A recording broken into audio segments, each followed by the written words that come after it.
Go. All right, welcome back to the Deep Truth Symposium, Visionaries Speak Out. My name is Tom Kiley, and I will be your moderator for this panel that we're about to begin. The panel is entitled Confronting Oligarchy, Resisting Full Spectrum Dominance, and it's a very important subject.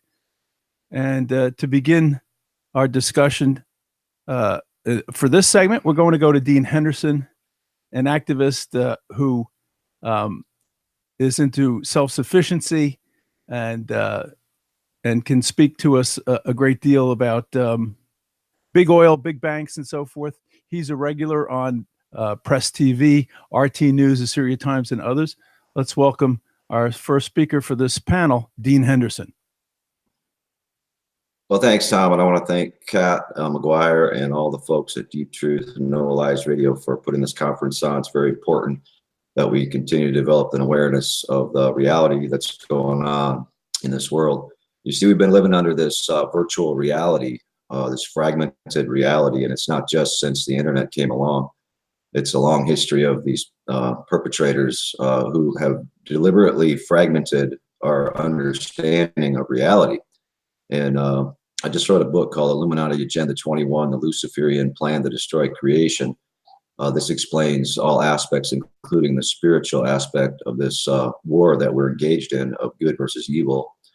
But today I'm going to focus on the political economic perpetrators of this fragmentation. And it goes all the way back to Samaria. David Icke has brought this to light more than anyone else.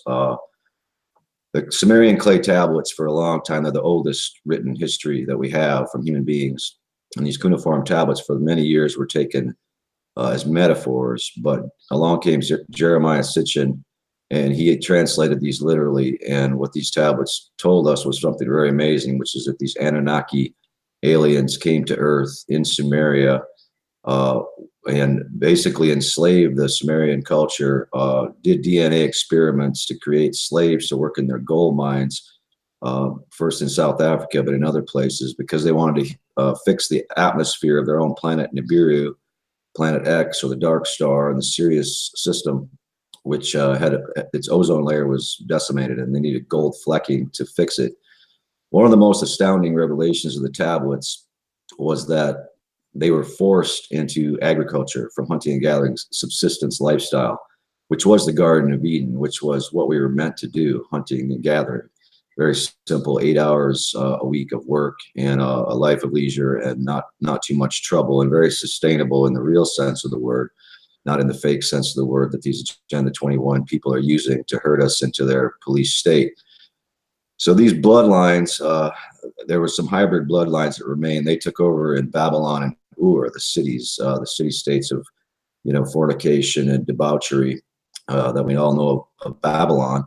And they used these people to feed their cities through agriculture. And this was in Mesopotamia along the Tigris and Euphrates River, what is now modern day Iraq. Most of the artifacts are in the Bosphor region. So this is one of the big reasons that in 1990 we prosecuted the Gulf War, not just the oil, but the fact that there was people catching up to the real history, putting the fragments together of a real history of humankind, and they had to rope off this area.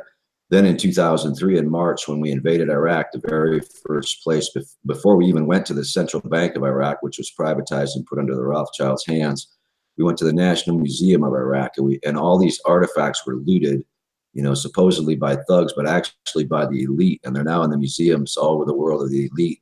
Again, fragmenting and hiding this history from us.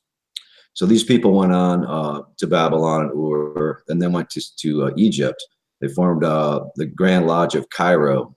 They lied to us all about the pyramids. In fact, these were probably built by the Moors. The Sphinx was there before any of these people showed up. They topped them off. But these were actually free energy. The pyramid is part of a free energy grid that was set up by ancient people to run things on free energy.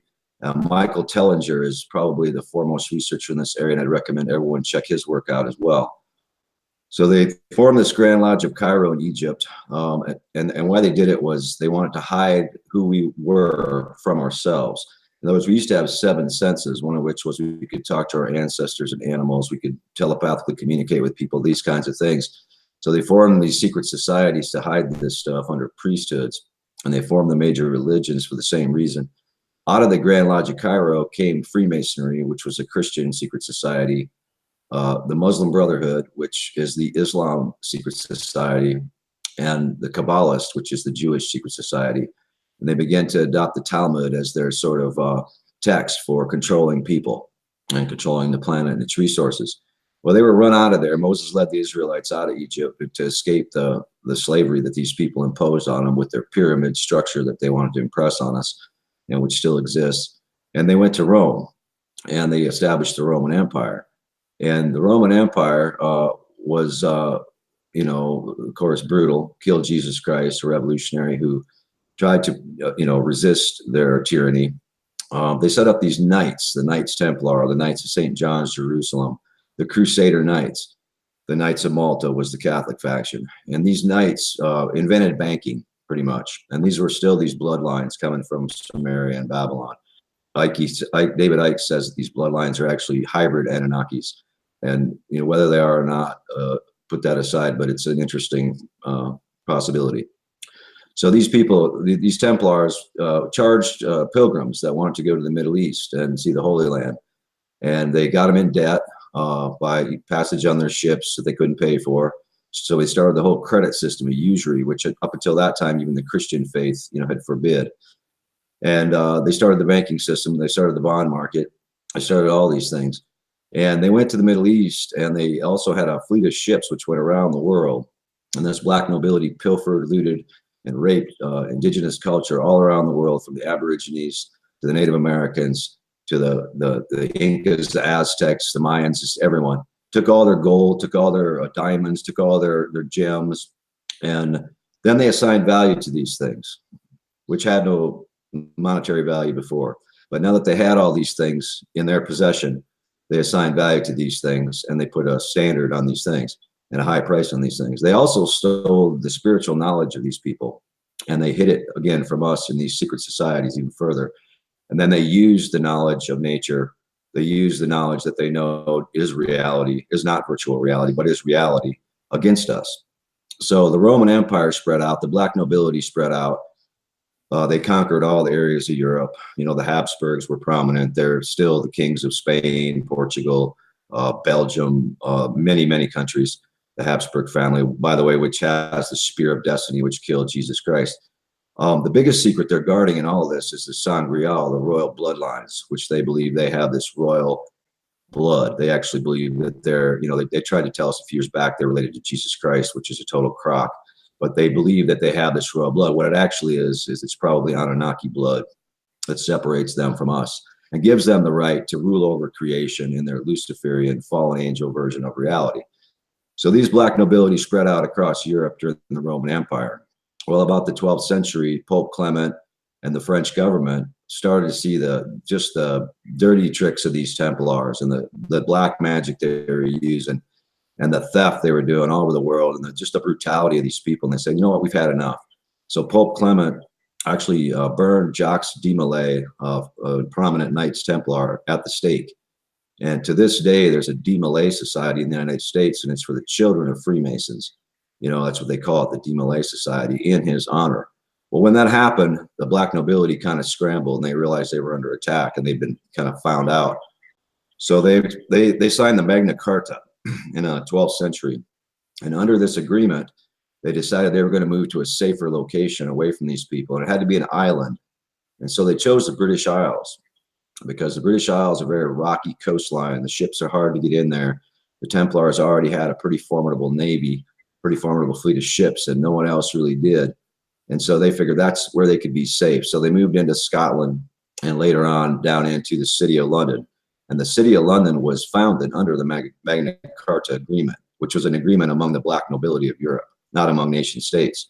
When we think about slavery, when we think about things like that, it's not so much that, you know, the Portuguese slave traders or the British slave, you know, which one was less brutal. There's always that conversation. It's just another big lie, because the slave trade was run by the black nobility. And yeah, they did it through different countries, using different countries' resources, ships, men, women. But it was always for the crown's benefit. Even Christopher Columbus was a banker, and they were all bankers, and they were all loyal to the crown, the black nobility. So this black nobility moved from Rome and they set up in the city of London in about the 12th century. About 1350, they came up with these city livery companies. The livery companies are very important. It's a very strange thing, but these are very strange people. It's funny how they say we're the crazy people, the conspiracy people, but these people, I'll tell you what, you start looking at them and there's some really freaky people. So they started these livery companies. The Mason Guild became the most prominent. These were guilds, and the Mason Guild, of course, became the most prominent. So the city of London is this 1 square mile entity. It's not part of the UK. It's not part of Britain. It's not part of London proper even. It has its own Lord Mayor, it's called. It has its own committeemen. It has its own aldermen. It is free from democracy. There is nobody in the world legally that can change what goes on as of right now in the city of London. So they set this thing up under the Magna Carta and they said, okay, here's where we're going to operate. So these livery companies became more powerful. About 1688, William III, William of Orange, he married into the British royalty. He was from the House of Orange, the Dutch royalty. The British and the Dutch were the first to really consolidate. That's why you had Royal Dutch Shell. That's why you had the East India Company, the Dutch East India Company, out of which Royal Dutch Shell emerged as really the first multinational corporation in the world. They found oil in Baku in Russia, in what is now Azerbaijan, and they found oil in Indonesia, thus the word Shell added to the name. But it's definitely royal, and it's still to this day. Victor Rothschild and Queen Beatrix of the Netherlands are the biggest 2 shareholders of Royal Dutch Shell, which, by the way, got the first contract when U.S. forces were sent into Iraq, died. We paid the money. We paid the blood, and guess who got the first contract? Royal Dutch Shell. Second contract went to British Petroleum, by the way. So these countries, these countries are being used. In other words, the United States is more or less part of the big lie, part of the perception management, the virtual reality we live in now is that the U.S. is the superpower. But the U.S. is a Hessianized mercenary army for the city of London, I maintain. $24 trillion debt, countless boys dead. And we get the reputation of this bully and to the point where even the left and even the conspiracy left, they get to hating America. But this is what they want, you see. This is what they want because it deflects attention from the real perpetrators, just like they did in India to pit Hindu against Muslim and, the British and stuff. So these livery companies set up. William of Orange in 1688 set up the Bank of England. The Bank of Amsterdam was the first private central bank. They did that before. And then they went to England and they set up the Bank of England. It sits in the city of London for sure. It has its own Freemason Lodge, number 636. Lloyd's Bank also has its own Freemason Lodge. It's called the Black Horse of Lombardy Street. Lombardy Street was a long-time hangout of the black nobility where they did all their commerce on Lombard Street. Lombardy, they call it.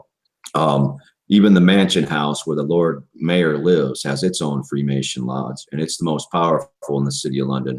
And this is all within this 1 square mile. It's called the Guildhall Lodge. The Guildhall Lodge. So the Lord Mayor is actually considered the master of the lodge. And the freemen, they say it's freemen that run the city of London, but it's code for Freemason. You have to be a Freemason to be an alderman in the city. And I know one case where a gentleman was elected by 80% of the vote by the entities, by the way, who votes in the city of London for these aldermen and councilmen, the people, and also the banks. And every major bank in the world has an operation there. And this is where all the derivatives trade from, every single one. So the banks actually get to vote. So HSBC gets a vote, Barclays gets a vote, JP Morgan Chase gets a vote in the election of these congressmen and these people. But the employees of the bank, they don't even know who they're voting for. It's just the bank, it's the institution. So this word free is something we have to deconstruct. Freemason, free men, free trade. Free trade is an idea that comes from the city of London. It's based on the East India mercantilist model, which the United States fought a revolution against. And the reason the Boston Tea Party happened is not because of some right-wing revolt against taxation. It was a left-wing revolt wanting tariffs, wanting 100% tariffs on the East India Company's tea being brought in and subverting our own domestic economy. And free trade does just that, and globalization has done just that. And in 1992, there was a big move where, the United States up until about the late 70s didn't even allow corporations, U.S. corporations, to hold overseas assets in dollars.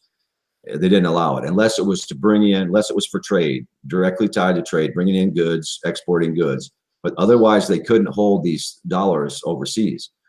Well, the City of London came along and started the euro dollar market. Euro dollar is a dollar traded outside the United States, anywhere else. And so the Bank of England, which was formed, which is owned again by the same bloodline families, started this offshore banking network. And this offshore banking network utilizes the euro dollar. And so what they've done is since about 90s, they've deindustrialized America because they've sucked all this capital out of America that should be going into manufacturing, investment, making things. And they've sucked it into the City of London, where it goes into speculation, into like when 2008, the crash happened, Goldman Sachs is buying Brazilian bonds with the money we gave them. And that's where it goes. It goes to the City of London because they couldn't do that here. But the City of London has no financial regulation. It's opaque. There's nobody can see what's going on. The Bank of England is sitting on $50 trillion in offshore assets that has no owners. It has no owners. On paper, it has no owners. They know, the Bank of England knows who the owners are, but nobody else can know. And that's why Bill Gates and Steve Jobs and whatever, they get on the richest Forbes 100 list, whereas the Rothschilds and the Rockefellers don't, because you can't even know how much money these people have, because the Bank of England is hiding this money in the Cayman Islands, in Panama, in the Isle of Man, the Isle of Jersey, all these offshore tax havens that are set up and run by the Bank of England out of the entity known as the City of London. That's where all this is run from. So drug money, all the drug money gets laundered through there. Of course it does. The petrodollar, that's why the petrodollar is important. That's why they don't want to see the Chinese or the Iranians or anyone else trading in another currency, because they have to have it traded in euro dollars so that it comes easily through the City of London.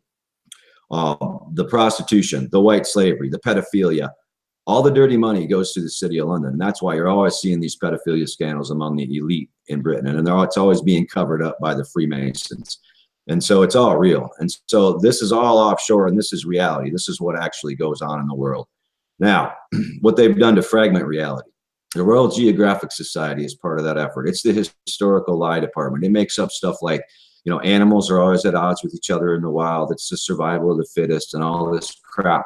Look, I grew up on a farm, raised cattle, pigs, sheep, hunted, trapped. I've had dogs. I've had cats. I went to Kruger National Park in South Africa. And I can tell you that other than the rut season, I've never, or bulls fighting when cows are in heat, I've never seen animals fight ever. But I have seen animals cooperate a bunch, to the point where even a small, weak deer that's been injured, that herd will come back and they'll look after it. They don't just leave it to die. They take care of it. So this is another lie. In other words, we're a cooperative species. We're one. We're not fragmented. We don't have to fight and scrape and scrap against each other to get ahead in this world. This is a City of London, bloodline, capitalist, industrialist, agricultural lie. And we have to deconstruct it, and we have to become one again. We have to become whole again by looking at these things. So the Royal Geographic Society is the way they lie in history. And there's a reason why there's always British narrators in these things, because they taught what these things. We're supposed to always love the British because that's where they're hiding. And we're supposed to love the Italians too, because that's the Roman Empire. And so we're all supposed to visit Tuscany, and we're all supposed to study Egyptology. Well, that's the same reason, because this is where they came through and came from. And they want us to always be enamored and love these places, so we don't suspect that this might be where it's coming from.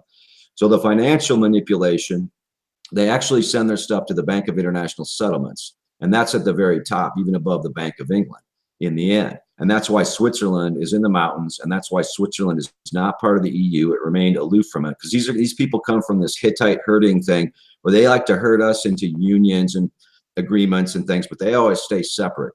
And I maintain this is why Brexit has actually been engineered by the City of London. And it's not a liberation. It's not a good thing, because they want to get free from more and more, from the EU's version of democracy, because the EU now is talking about bank regulation. More EU members are against Israeli occupation of Gaza, things like that. So now the City of London wants to be separate, along with the Swiss.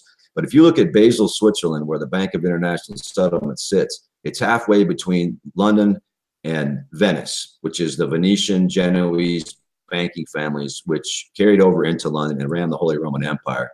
So this is very convenient for these people to have it in Switzerland, this repository. And there's about 8,000 people, according to Ronald Bernhard. He's an Illuminati escapee banker who was working in the dirty money department for these people. And he says it's about 8,000 people. John Coleman wrote the Committee of 300. He says about 300 people. I tend to think it's more like that. It's probably less than that, and we'll get into that here a little later. But anyway, so that's where they bank. Now, as far as the news, it's the BBC out of Chatham House. Chatham House is really the ground central for all this stuff. BBC is the worst news channel in the world. It'll lie to you every single time, and it not only lies, but it flips stories 180 degrees on their head and tells you exactly the opposite of the reality that's going on. It gives you a virtual reality, a perception management tool that they use from the City of London. The other one is the Tavistock Institute, which is funded by the Bridge Fund of the City of London.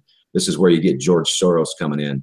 This is where you get the orange revolutions, the rose revolutions, the phony Black Lives Matter, which is confrontational instead of cooperational. This is where you get the Open Society Foundation and all of its tentacles tried to overturn the election in Zimbabwe, tried to overturn Kosovo, and help the Kosovo drug trafficking people take over that country, divide Yugoslavia because it was a socialist, successful country that sold tractors and stuff on the market to people, just like Iraq was doing, another socialist country. Communist Party just won the election in Iraq, by the way. People don't even know that here because of the perception management. But the Tavistock Institute is also what plants bad ideas in the left, like transgenderism. Have nothing against any of that, but it's an agenda now, and it's a stepping stone to transhumanism, where we're going to be turned into robots with this 5G network coming up. So this has become an agenda of the left, which turns a lot of people off to the left. On the right, they're inculcated with racism and white supremacy. So they keep both left and right. They put these bad ideas in both sides. And the Tavistock Institute is where this all comes from, and they've become really masters at social engineering. So of course, the Bank of International Settlements includes the Federal Reserve, our own Federal Reserve, and it's the same owners, and they own the Bank of International Settlements is sort of the central bank for the central bankers, for the bloodlines. So they own every central bank in the world except Iran, Syria, Cuba, North Korea, Sudan. I've heard Bolivia now, possibly Russia, and Abkhazia might be on that list as well. So education, you have Cambridge, you have Oxford, you have the London School of Economics, where George Soros graduated from. Bill Clinton was a Rhodes Scholar. The Rhodes Scholars are named after Cecil Rhodes, who was an emissary of the families of the bloodlines that went out, and he went to Southern Africa to colonize that area, where the Kuhn Loebs came to America, where the Warburgs were given Eastern Europe, and where different people are given different parts of the world to sort of run. And that they did this all through the Business Roundtable in the early 1900s. They call it the Business Roundtable. They set this thing up, and that's where the Knights of the Round Table come in, because they still utilize these knights. So in 1913, Woodrow Wilson did some really bad things. And I'm going to now turn to America and what's happened to us because of the City of London. He took the tariffs off. He took all the tariffs off. Up until that point, we were 100% financed by the tariffs put on these big mercantilist companies. And he took those tariffs off, and so we were unprotected. Then in 1913, the Federal Reserve was passed, and it was passed surreptitiously on Jekyll Island, as David Griffin has written extensively about, and many others. There's 8 families that own 52% of the Federal Reserve. It's the Rockefellers, the Rothschilds, the Kuhn Loebs, the Goldman Sachs, the Warburgs, the Lazards, the Israel Moses Saifs, and the Lehmans. And the Lehmans now have been merging with the Oppenheimer family.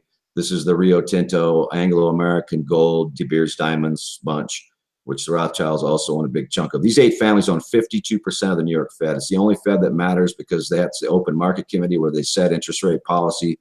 The biggest store of gold in the world is in the 3rd subfloor of the New York Fed. And the Federal Reserve is private. It's simple. It's not a conspiracy. It's just made up of the private banks that are in that district. So, for example, J.P. Morgan Chase and Citigroup make up most of the New York Federal Reserve. And so they get the vote, but it's not some big woo-woo conspiracy. It's a private banking thing. It's not a federal government thing. The only part of the thing is the Board of Governors. That's the only part that's appointed by the government. And the Board of Governors is always bankers from J.P. Morgan Chase and Bank of America and so forth. So these same families own all of these central banks, everywhere. And they do it out of the City of London so they can hide it. Now, when Clinton and Tony Blair came into power, this was the real death knell, and this is when really bad things started to happen. Of course, George H.W. Bush was a blood relative of the House of Windsor already. Bush came in and destroyed a lot of things, deregulated things. And then Clinton and Blair came in, and what they did is they decimated any hope that the left had of a political solution.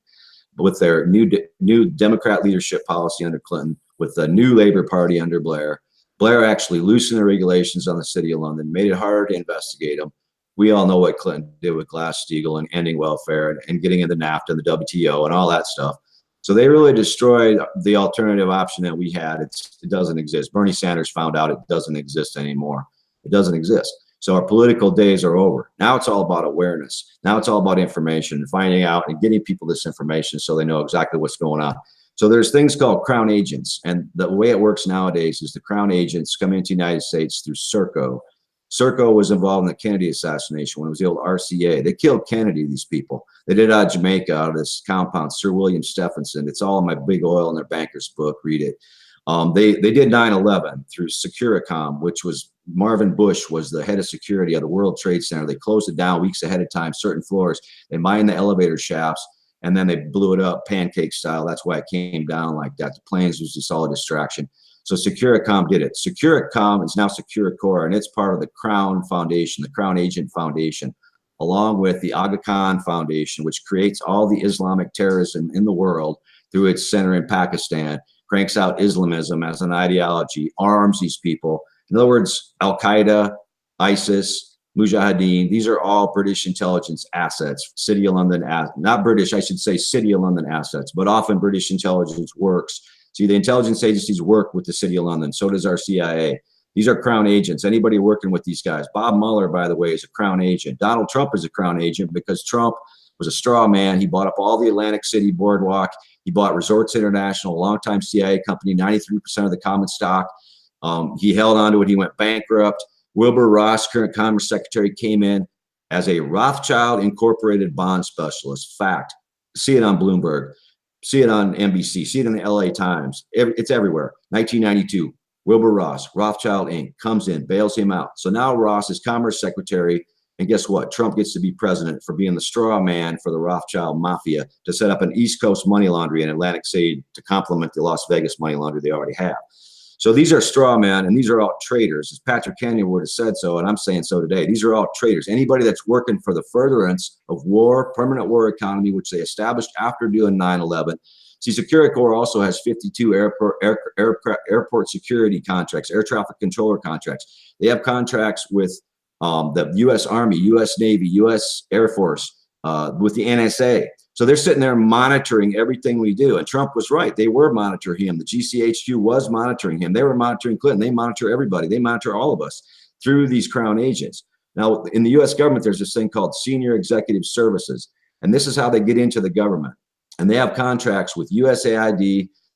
That's how the white helmets get funded in Syria. But see, the British, the City of London starts the wars, makes money, and then they hone in and get the contracts to fix things. Their oil companies get the contracts. Their defense companies like Lockheed Martin is a crown agent. It's not a U.S. company. Check out the stockholders. It's a crown agent. So is Unilever. So is British Aerospace, BAE. So is British Telecom. Tate and Lyle, the big sugar company that ran the slave trade. And it's all in this crown agent foundation right now. It was privatized in 1995. The leader of this Cassell guy was the former IMF World Bank chief. Because, see, the IMF scams all around the city, too. They lend money to the poor countries. In exchange, they say, you have to set up an export processing zone so we can do our free trade thing through there. The corporations get subsidized. They bribe some elites. The elites take their money, put it back in the City of London, many times even moving to the City of London as an address. I mean, the City of London is literally an address for the global oligarchy. I mean, this is what we need to focus on. This is the awareness that we need to have right now. We need to get off these petty issues like, you know, oh, it's this or it's that, or it's environment's getting, everything is getting trashed, but it's getting trashed by this entity that's lying to us, giving us this perception management, virtual reality view of the world, which does not exist. You know, people need to get off the internet. This is what we need to use it for. But the internet was created by DARPA, Defense Advanced Research Project Agency. It was started as a low-frequency weapon at Lawrence Livermore Laboratories. It was probably what was used in 1990 against the Iraqi troops when we first went in, and they all just fell down and died. Nobody could figure out how we did that. They pushed them into mass graves. This was a low-frequency weapon. The same weapon is now in everyone's homes, trying to accelerate the virtual reality, the augmented reality, the move to a transhuman agenda where they really shut our awareness down. So everyone needs to get outside, and everyone needs to start understanding how the reality of the situation works. And if you observe nature, you'll understand it. But other crown agents include Kissinger, Henry Kissinger. You know, he's the one that said, you know, we need another Pearl Harbor. and they're, with the PNAC crowd, the Project for a New American Century, who are all Crown agents, Bill Kristol, Paul Wolfowitz, all those guys, Richard Pearl, they're all dual Israeli citizens, a lot of them, and they're Crown agents. And Israel itself is a Crown agent. Israel is not the main focus we should be focused on, because Israel was made 1917. It was created by the Balfour Declaration, written by Alfred Milner to Lord Walter Rothschild, the Round Table. This is the Round Table. 5 years later, they do the Treaty of Jeddah, and they set up the Saudi regime, the House of Saud. Again, a kingdom. See, it's all about kingdoms. Where you see kingdoms, it's trouble. It's not democratic, and it's bloodline. It's related to bloodlines or minions of bloodlines. We have to understand that this world is being run by a global oligarchy. It's not the United States. It's not even London, the country. It's not the Israelis. No, it's a global oligarchy, and their address, I've just given it to you, is the city of London. So let's start focusing on the awareness, because the days of politics for us are gone in America. We can't change this thing. The only way we're going to change it is we have to have a critical mass of aware people. And when that happens, reality dictates that these cockroaches will run from the light. They'll hide in the dark. We can lock them up easily, and everything's going to be okay. So don't live in fear. That's where the Luciferians want you to live. And fragmentation of your mind. Live in a holistic one view of reality, where we're all one. We're all one with nature. We come together. And once we get that awareness, poof, it's all better. It can be better by breakfast time tomorrow morning, I swear, people, if we just get enough people to be aware of reality and aware of the perpetrators that have given us this false reality. So thanks very much for having me.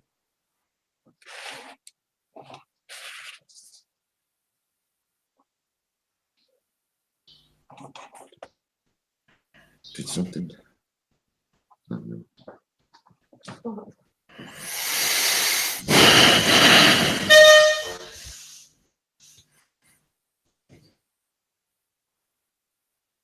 Did that? Okay.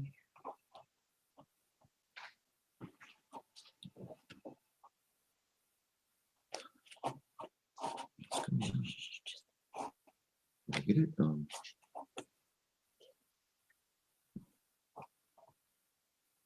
Click on whoever seems to be talking. Yeah. Click on. There's the camera. No, that's you. Okay.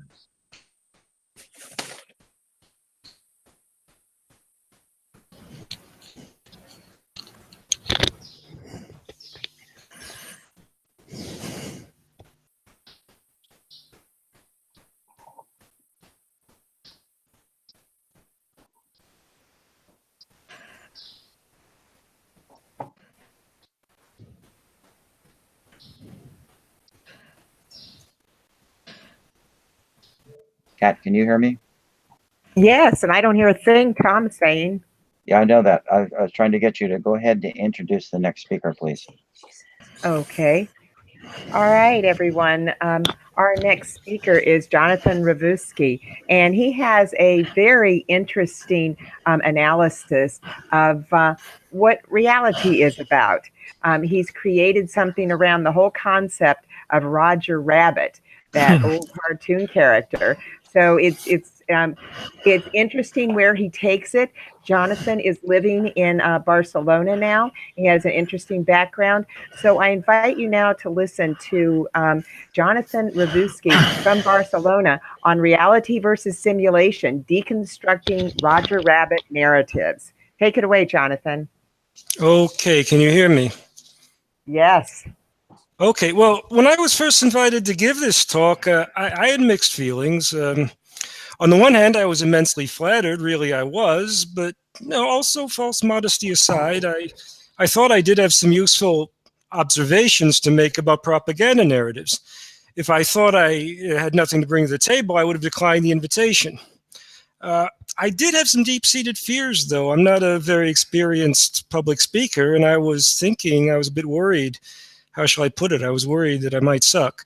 Well, I suppose I'm not the first person to have that fear, as you could relate to that. But, we must face our fears, and I was very determined not to suck. So I set about the task of putting together a talk that would be thought-provoking, witty, entertaining. That was the idea. But as days went by, I found I was getting very blocked. A voice in my head kept saying, don't suck, whatever you do, don't suck. It turned out that this was not very helpful, and I was just getting more and more blocked. Well, finally, the way I got unblocked was via radical shift in perspective. I inverted the whole question. Instead of thinking about how not to suck, I thought about it this way. Suppose I really set out deliberately to bore the living shit out of you. How would I go about that? Well, could I do a good Noam Chomsky impersonation? Well, I don't think that's an option. You know how 007 James Bond has a license to kill? Chomsky also has that. Well, not with a gun, which would be more merciful. He's licensed to bore you to death. I think he keeps it in his billfold next to his driver's license, but I don't have that intellectual icon mojo. So, which is just as well, I suppose. But seriously, one thing that I would consider to be pretty boring would be to drone on for 30 minutes in some very nerdy, geeky way about why various propaganda narratives are not truthful. 9/11 Kennedy assassination, start going on about the trajectory of the bullets and the head wound. And well, to be clear, I don't mean to say that there's no place for that, but it has been beaten to death, and I personally don't have anything new to bring to that discussion. I also don't think it would be of that much interest for my audience today, some litany about all these various propaganda narratives are not true. I just assume that you guys get that. Lee Harvey Oswald, Osama bin Laden and the 19 hijackers, Alibaba and the 40 thieves with their flying carpets.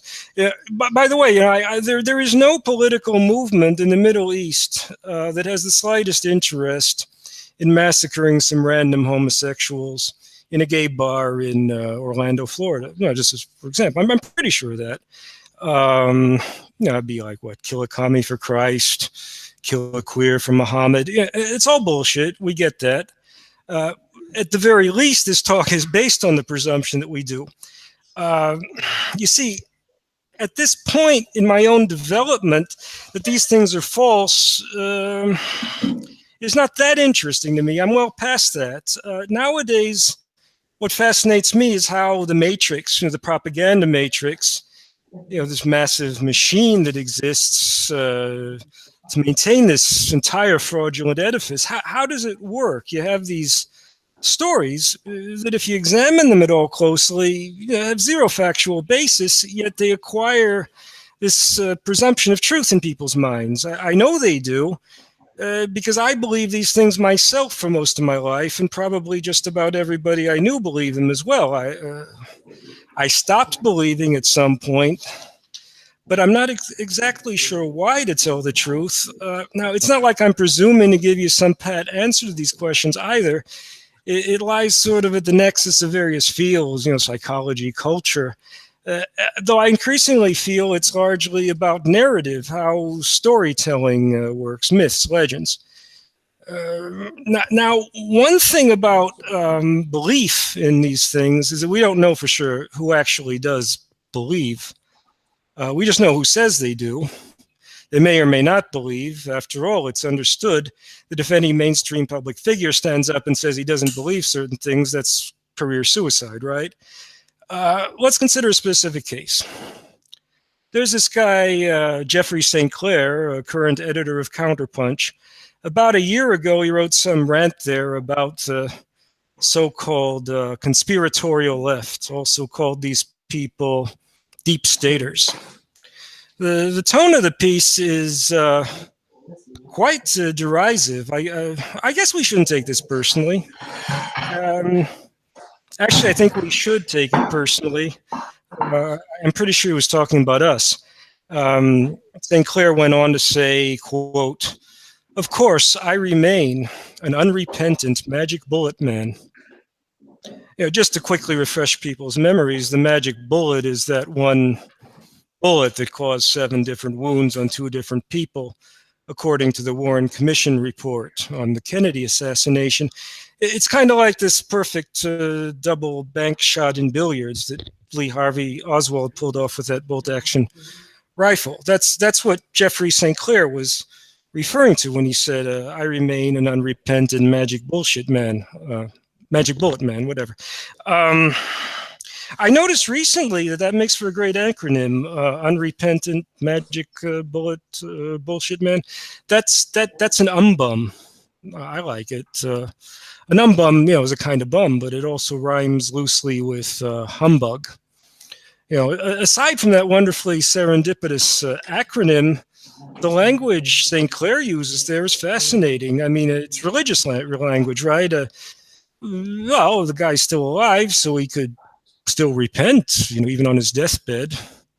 And then we could forgive him, I guess. Well, I wouldn't forgive him. I mean, the hell with that. But some of you are more Christian, culturally Christian, maybe. So you could forgive him. I mean, if he repented, that is, begged for forgiveness.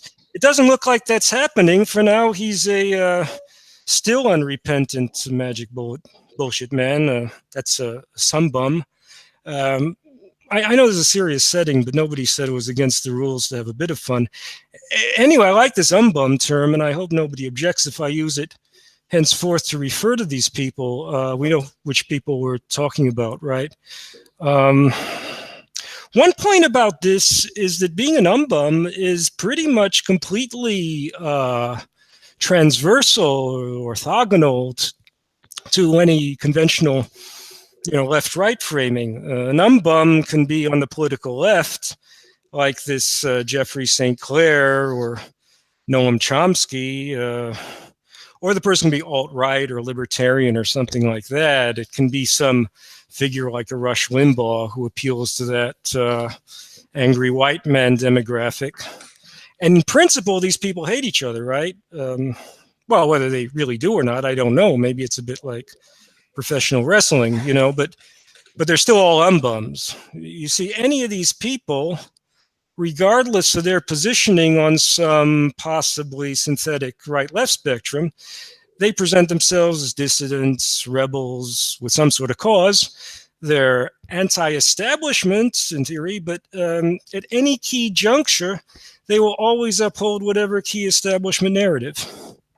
Funny how that works. As best I understand it, these umbums play a certain functional role in the propaganda matrix, whether they themselves are aware of it or not. Sort of cogs in the system. I kind of think of them as shock absorbers. You see, there is an awful lot of discontent out there, rage of varying sorts. These people's role, as I understand it, is to channel that anger in a direction that is pretty much completely non-threatening to the powers that be. Yeah, it's an oppositional stance of sorts, but it's always going to be this watered down, weak beer, decaffeinated sort of thing, which is all you can really have if you're always upholding whatever key establishment narratives. I think in practice, a lot of it ends up revolving around these sorts of identity politics issues. Now, personally, since I'm what Jeffrey St. Clair calls a deep stater, my own view is it doesn't matter if you have a black president or a woman president, or a gay president, because the policies aren't going to change as a result. All you do is you change the front man or maybe front woman, and it makes no difference. It's the same people running things. So these umbums, they push things in a basically sterile direction that finally is just a distraction, a waste of emotional energy. Like you can get all excited and be Obama girl, or you can be Trump boy, fine. Maybe a better idea would be to grow up. So to me, that's what characterizes the umbum agenda, which we could call the umbumma for short.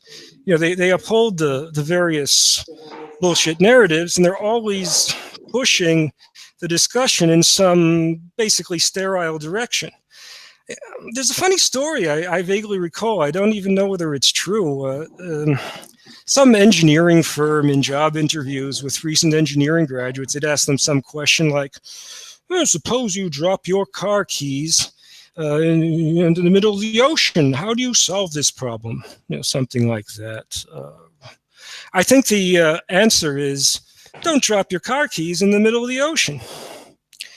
So I think if the question gets framed as, how do we win these people, these umbums like Jeffrey St. Clair or Chomsky or more conservative or alt-right umbums over to our side, how do we convince them? I think the situation is kind of similar. You're not going to win these people over any more than you are going to retrieve your car keys from the middle of the ocean. Forget about it. I mean, you only have to observe a prominent umbum in action, like Chomsky when confronted by 9/11 truth, to realize that this is pretty hopeless. It's just these endless sort of blowhard tactics. Though it's not even about Chomsky specifically. I think Upton Sinclair absolutely nailed it, and this must have been like close to 100 years ago, when he said, it is difficult to get a man to understand something when his salary depends upon his not understanding it. People just get so invested in these false narratives that at some point there's basically zero possibility that they ever will recant. So they become umbums, unrepentant magic bullshit men. I think the way you deal with these people has to be something like cutting off their oxygen. I mean, their air supply is based on the idea that whatever establishment narratives possess some sort of a priori presumption of truth. Our stance, I think, should be to say, look, this is all just storytelling. The magic bullet story and the rest of these magic bullshit stories are just silly stories, and there is no particular reason to believe them. Okay, let's shift tack a bit and talk a bit about storytelling.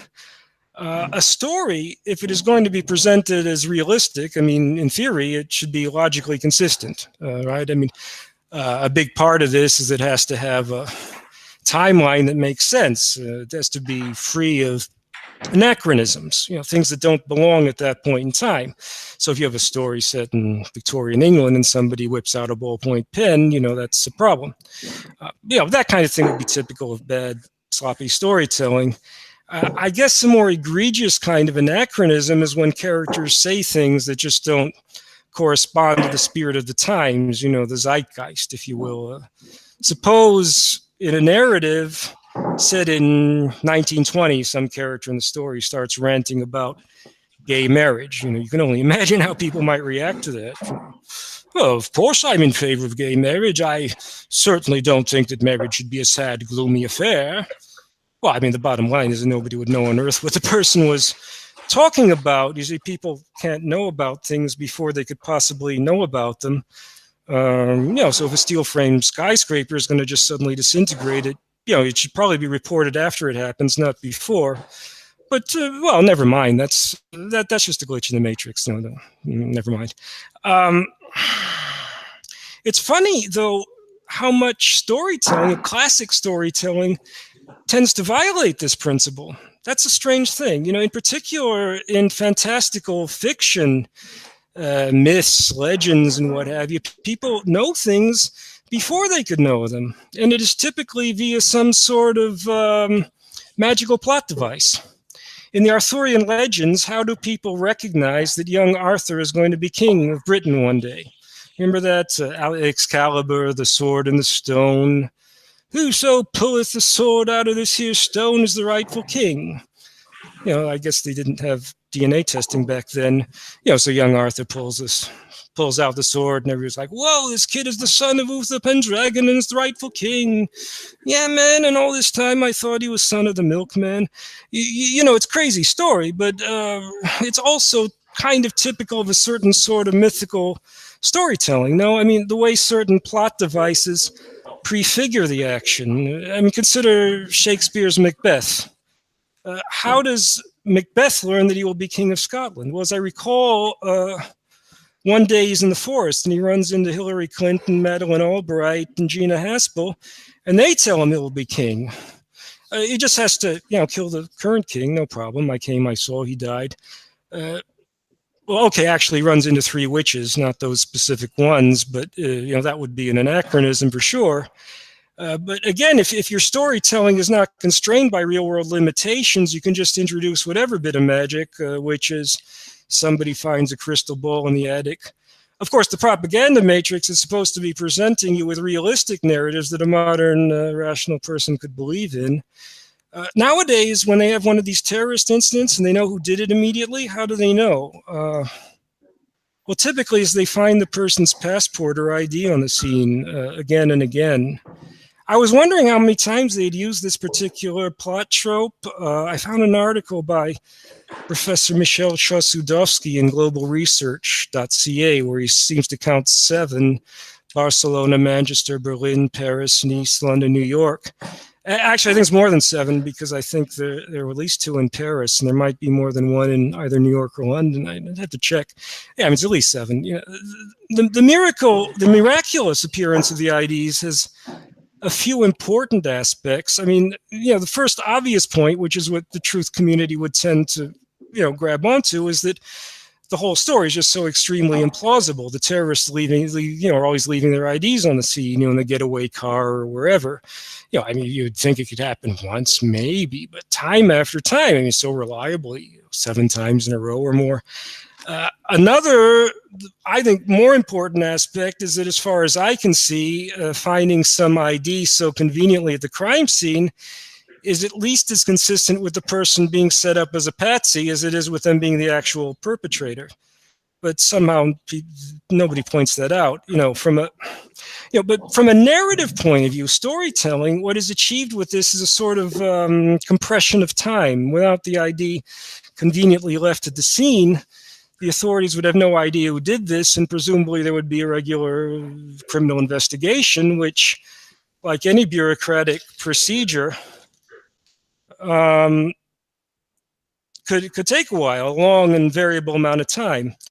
A key thing in these sorts of events seems to be that they want to present the story pretty much immediately and establishment in the public mind, and that's that. Oswald did it, Osama bin Laden did it, and then the story never changes. What they certainly don't want is an honest, legitimate investigation of these sorts of events, for obvious reasons.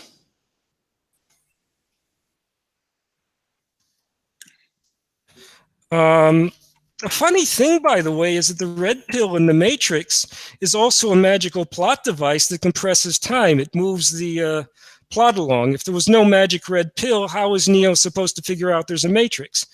I mean, that's kind of intriguing. I guess it would be some complex psychological process, but how would they narrate that in a movie?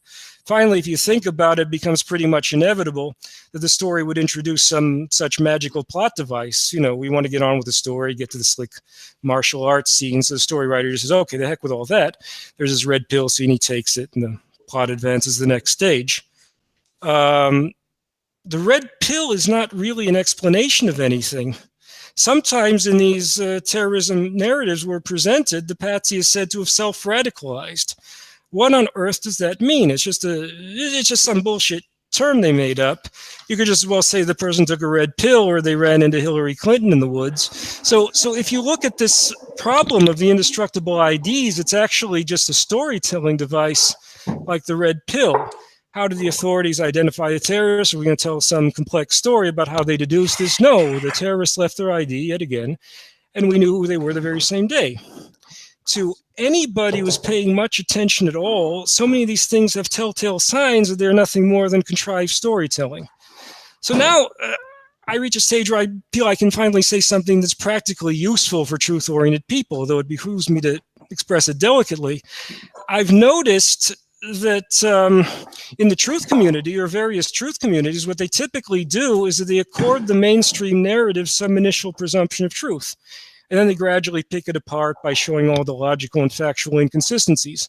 That's what David Ray Griffin does in The New Pearl Harbor and so on. My intention is not to denigrate his work or other people's in saying this, but maybe this is not the best way of going about things. It may be frequently be a very long, tortuous way of getting where you want to go. I think where you want to go is to reach the understanding that these things are just stories. I don't know how clear my point is on that, and I was looking for a way to explain the idea. I already mentioned these Arthurian legends, Sword in the Stone. That's an interesting case to examine. As best I can determine, these stories have, to all intents and purposes, zero hard factual basis. I mean, there's no documentary or archaeological record of a king named Arthur who ruled from a place called Camelot. It's all just storytelling, right? So we could consider this little thought experiment. Imagine an Arthurian truth movement, scientists and engineers for Arthurian truth. We've now got 3,000 qualified engineers and scientists who have signed our petition that the sword and the stone story is impossible. I am a professor of genetics at the University of Copenhagen, and I can tell you that pulling a sword out of a stone is not a plausible way of establishing somebody's paternity. Maybe there's a halfway decent comedy skit there, but there's a serious point here. I put it to you, surely a normal person faced with all this would just say, come on, guys, you can save all this high-powered analysis. I already knew perfectly well that this stuff about Camelot and King Arthur is just a bunch of silly stories. Of course, you don't need a PhD in medieval history or whatever field to know this. What this little thought experiment also tells you is that, at least in some contexts, an ordinary person with an ordinary general education is perfectly capable of distinguishing between real history based on real facts and storytelling, which is what these Arthurian legends are, of course. Though they can see that in some contexts, in other contexts, not. Okay, I don't have much time. Let's talk about Roger Rabbit. That's a metaphor I use in my own writing over the last couple of years. It's an allusion to a movie from 30 years ago, Who Framed Roger Rabbit, in which cartoon characters and human actors interact in a very seamless manner. It struck me as a useful metaphor for talking about propaganda narratives. Yeah, I said these things are bad storytelling. Well, to be clear, it's bad if you're trying to create a realistic representation of the real world, but that you've got these blatantly cartoon constructs inserted into what's supposed to be reality. But if you're just trying to entertain people, that's another matter. For me, I guess the pinnacle of realistic storytelling would be these great panoramic novels of the 19th century, like, War and Peace or something. And those things have a large cast of characters who are complex, realistic people. They're not perfectly good or perfectly evil, but that's high-end literature. The propaganda narratives we are being presented are, by and large, nothing like this. You have those fake beheading videos with characters like Jihadi John and Jihadi Joseph, who really are like cartoon villains. Unlike the aforementioned novels, you're being presented with characters and situations that really correspond to a cartoon world. I don't know when precisely it first dawned on me that Osama bin Laden, as he is presented to us, what he most resembles is some sort of villain from a James Bond movie. This Saudi multimillionaire who lives in a cave in Afghanistan, and from there he orchestrates these deadly terrorist attacks around the world. And isn't this just like a character out of a fantastical fiction? Hello. I think, Jonathan, you've presented us with some very interesting perspectives on fiction and reality and how they are successful. Well, I didn't get to my climax, but okay. I mean, I have to work on my talk. I'm sorry about that. It's about time, unfortunately, due to the tyranny of time, which is, I suppose, another whole topic in and of itself. We need to move on to the next speaker. We'll have questions later on. I'm sure you'll be in on that. And now we'd like to present Jeremy Roth-Kushel. I'm very interested to hear what Jeremy has to say. He's come from a very interesting background, which includes permaculture, I think a very, very important topic, and consensus building, media narratives, and so forth. Jeremy, welcome to the Deep Truth Conference, Visionaries Speak Out. Thank you very much, Tom. Thank you to Kat and Alan and everyone helping to put this Deep Truth Conference on. And thank you to my fellow panelists who have appreciated very much your presentation so far and got my mind working. And my name is Jeremy Roth-Kushel, and I am originally from Los Angeles, but I am now living here with my family in Lawrence, Kansas. I have a background I'm an independent political analyst and at times a documentary journalist. And I want to present a presentation called We the People, Power Politics, Principles, Practices, and Proposals. And this is a response to the question that came to my mind in relationship to this conference of, in a time of compounding mortal threats to humanity from deep state deceptions, technological tyranny, and synthetic transnational terrorism and war, can we strategize and politically proceed in fresh clarifying and decisive ways that could help us heal our body politic from bottom to top, inside to out. So what I'm going to be presenting now, and I'm going to share my screen with you, a series of slides, and then I will come back on screen after my presentation. What this is that I want to share with you is basically a toolkit in many ways of maybe a think and act toolkit of things that I've been working on for a while. I'm having a hard time. My screen just froze up here. Hold on one second. Okay, here we go. Tell me if you can see my screen. All right, looks like you can. Okay, very good. So first we must define terms. What do we mean by we the people? We the people, we are referred to in the preamble to the Constitution. We the people, we started off. So in many ways, it's implied that anything that comes after that comes from us. There also, if you look in the Declaration of Independence, it is implied that we the people, it explicitly says that we are endowed by our Creator with unalienable rights. I think we can also read that as unalienable. So both the sort of the existential spiritual aspect of unalienable, they can't be separated from us, but it's also a contract in many ways. It can't be a lien. It can't be unaliened from us. So they are ours. We thus are endowed with natural inherent rights. We are ultimately the source of any and all legitimate state and corporate power at all scales. And we are responsible for exercising our own power to preserve and expand rights. And this will become obvious if we look at the Bill of Rights. The Bill of Rights is really not a Bill of Rights, it's a bill of restrictions on the lawful powers of government to interfere with our natural rights. And so our natural rights are just like a muscle. The government isn't going to preserve our muscle for us. That is only our muscle to exercise and decide what to construct with that muscle.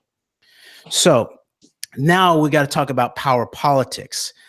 And my proposal is that we move forward with an idea of principled power politics.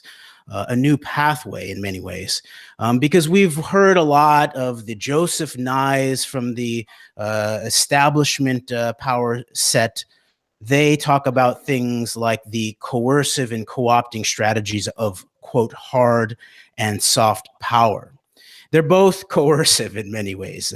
Even the soft power is a co-opting, a way to sort of co-opt a country with some type of infiltrated culture or a globalist, neoliberal, fascist corporate economics. Also, this idea of the realpolitik, I want to return it to a realpolitik, meaning that politics comes from the polity, from the body, a body of the people, as we pointed out with what is implied by we the people. The origin of political power is sourced directly from the body of the people.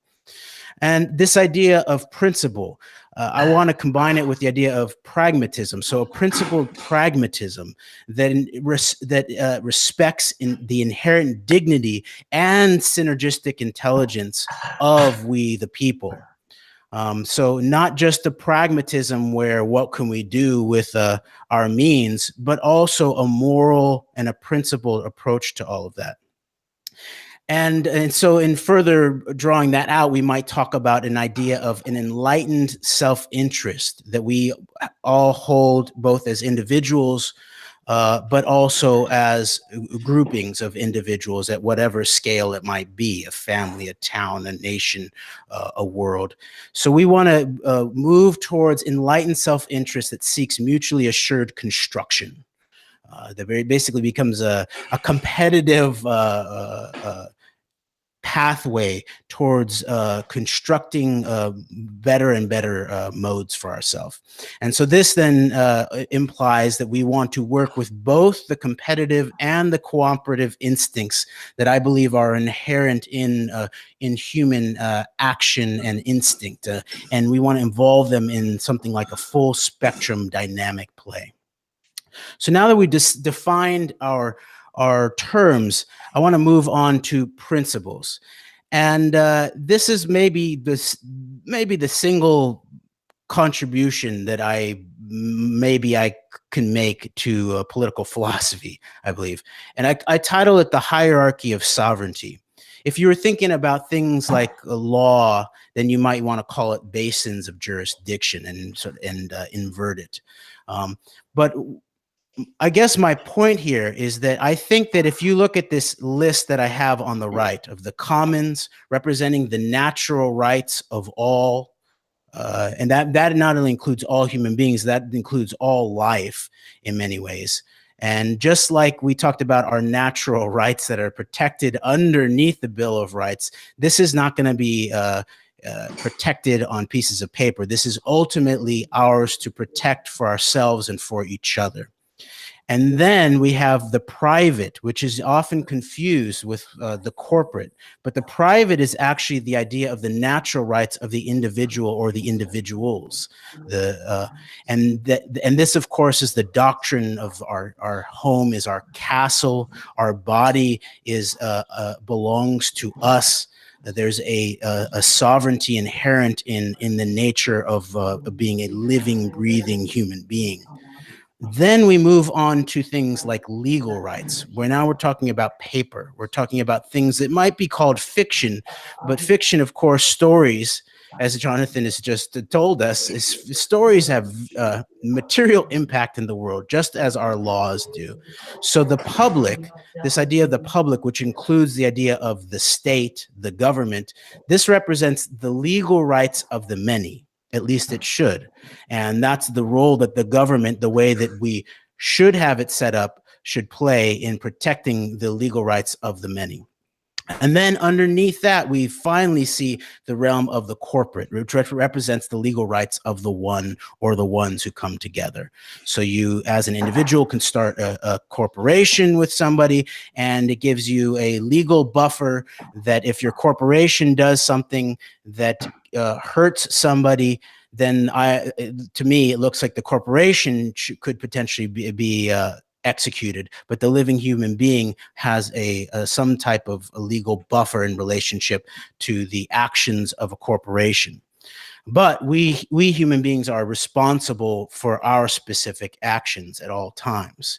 So the corporate, and this of course is also, this is completely in line with the history of not only our traditions in our nation in many ways, but also the history of the corporation. The corporation came out of state jurisdiction, right? Look, Delaware. Why is Delaware so important? Because it gives a free rein to corporations in many ways. But if the state can give corporations charter, and ultimately people should look into the book, The American Empire and the Fourth World by Professor Anthony Hall. He goes into this history very interestingly and shows that the corporation as a concept was started with the idea of public benefit in mind. And so I think we need to reinstitute that, so that if any corporation is, let alone not benefiting the public, but is weaponized against the public, hurting, killing the public, then it probably should be legally put to death.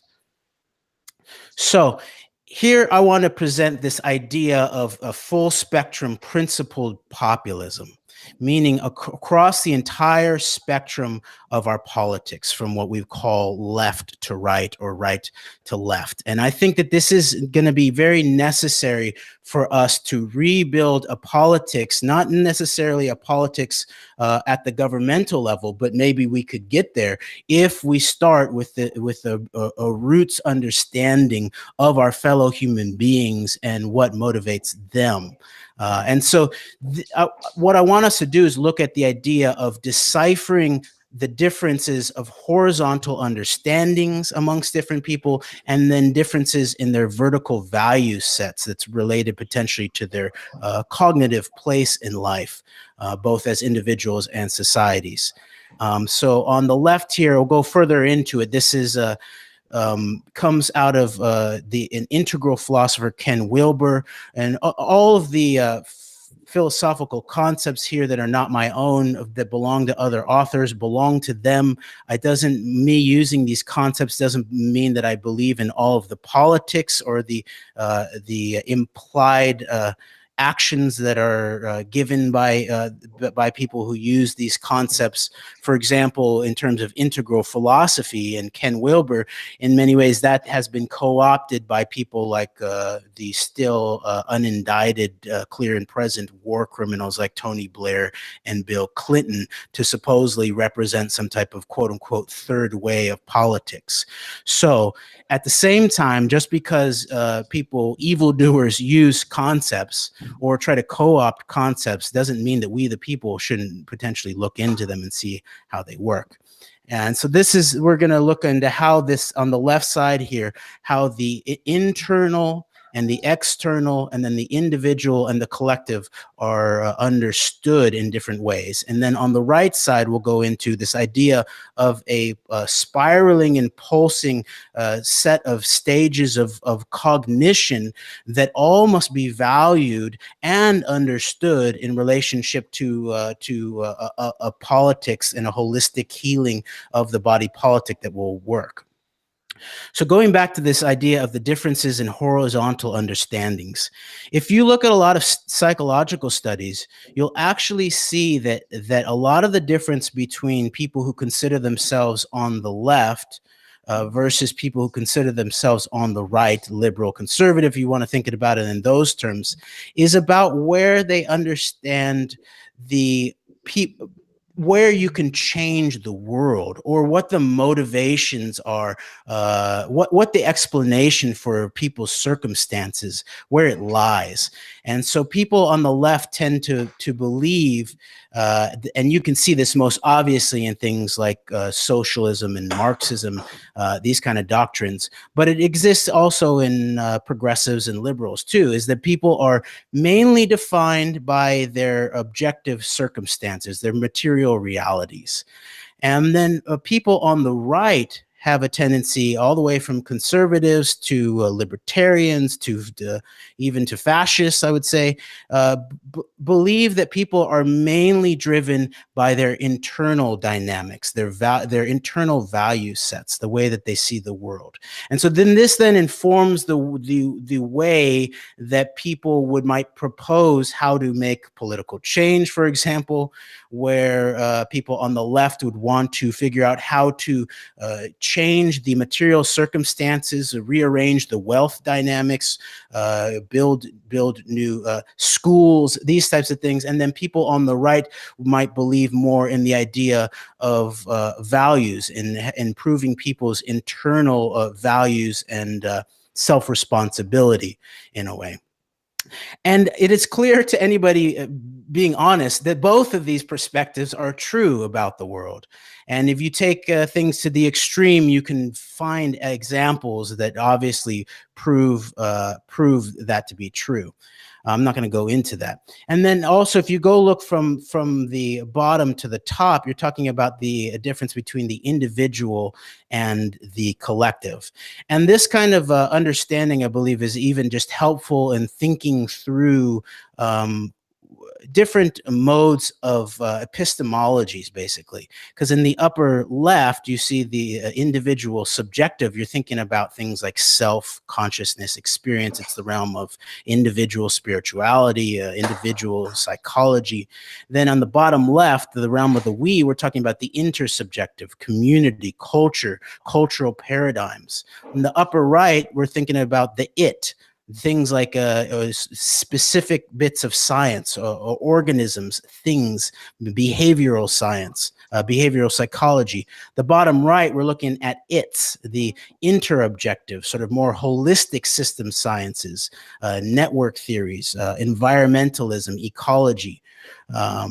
So then also thinking through the idea of vertical values. There's this idea of spiral dynamics, which again, I'm not endorsing the approach, the way that it's necessarily being politically used. And actually, I would say that there's a tendency in those who use this idea of spiral dynamics to almost a tyranny of the top, a tyranny of sort of what they see as the most evolved mode of awareness. But that's not the way that I see this. I see this as much more an idea of an internal compounding set of values that all of us go through in our lives, and then probably all societies go through. And so I'll just run these through from the very bottom very quickly. The beige is the archaic, the instinctual, the survival sense. Then up from there is the purple, the magical, the animistic, the kin spirits. Red, power gods, the power god sense. Blue, archaic, instinctual, truth force. Orange, scientific advancement, strive, drive. Green, the sensitive self, human bond. Yellow, integrative. Flex, flow. Turquoise, holistic, whole view. And this talks about a jump to a second tier of consciousness. And many people would sort of insert a tyranny of the sort of the cognitive elite in that. But the way that I see it is that what's offered up by these, by the yellow and the turquoise, is that they represent some of the first cognitive awarenesses that all of these colors of consciousness actually are correct in their own way, and that we need to evolve them in full and healthy manners, because at every step of these cognitive stages, you can get to, you can evolve things like toxic mimics, where the shadow of either an individual or society has been not dealt with, and then it ultimately ends up creating an individual or a social monster. And so in all these levels, we see that there's shadow sides to this. And then also what we can see is that there's anchors and certain sort of, colors of consciousness in relationship to different political philosophies, the different parties.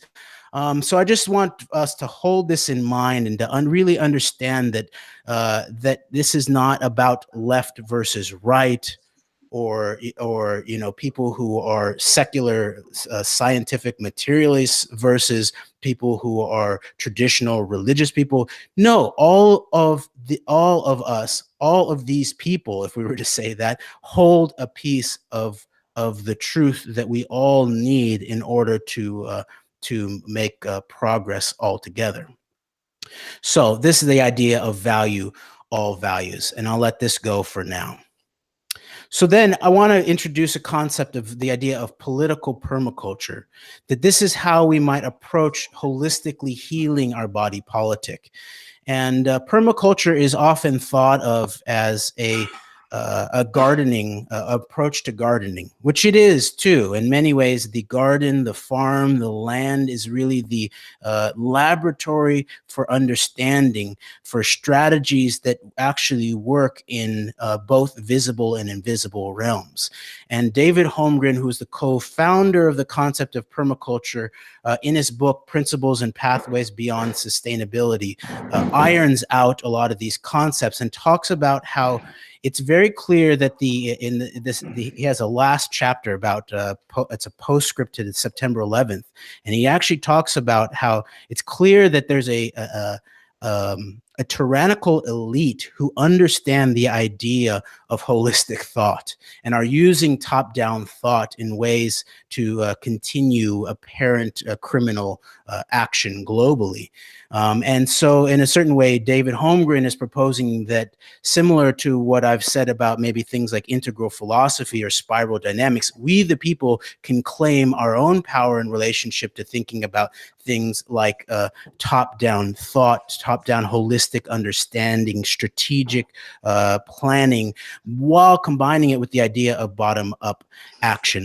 And so, leaving this aside for now, this is sort of just early experiments and thought about how we might actually create a political permaculture, meaning not only politics that it's informed by permaculture, in terms of how we actually want to maybe infuse the entirety of our industrial society, our government, with these physical concepts, but also to really think about the invisible realm. And if you look on the right here, this is called the permacultural flower. The petals on the top represent physical things, physical infrastructure, building, land, energy, water.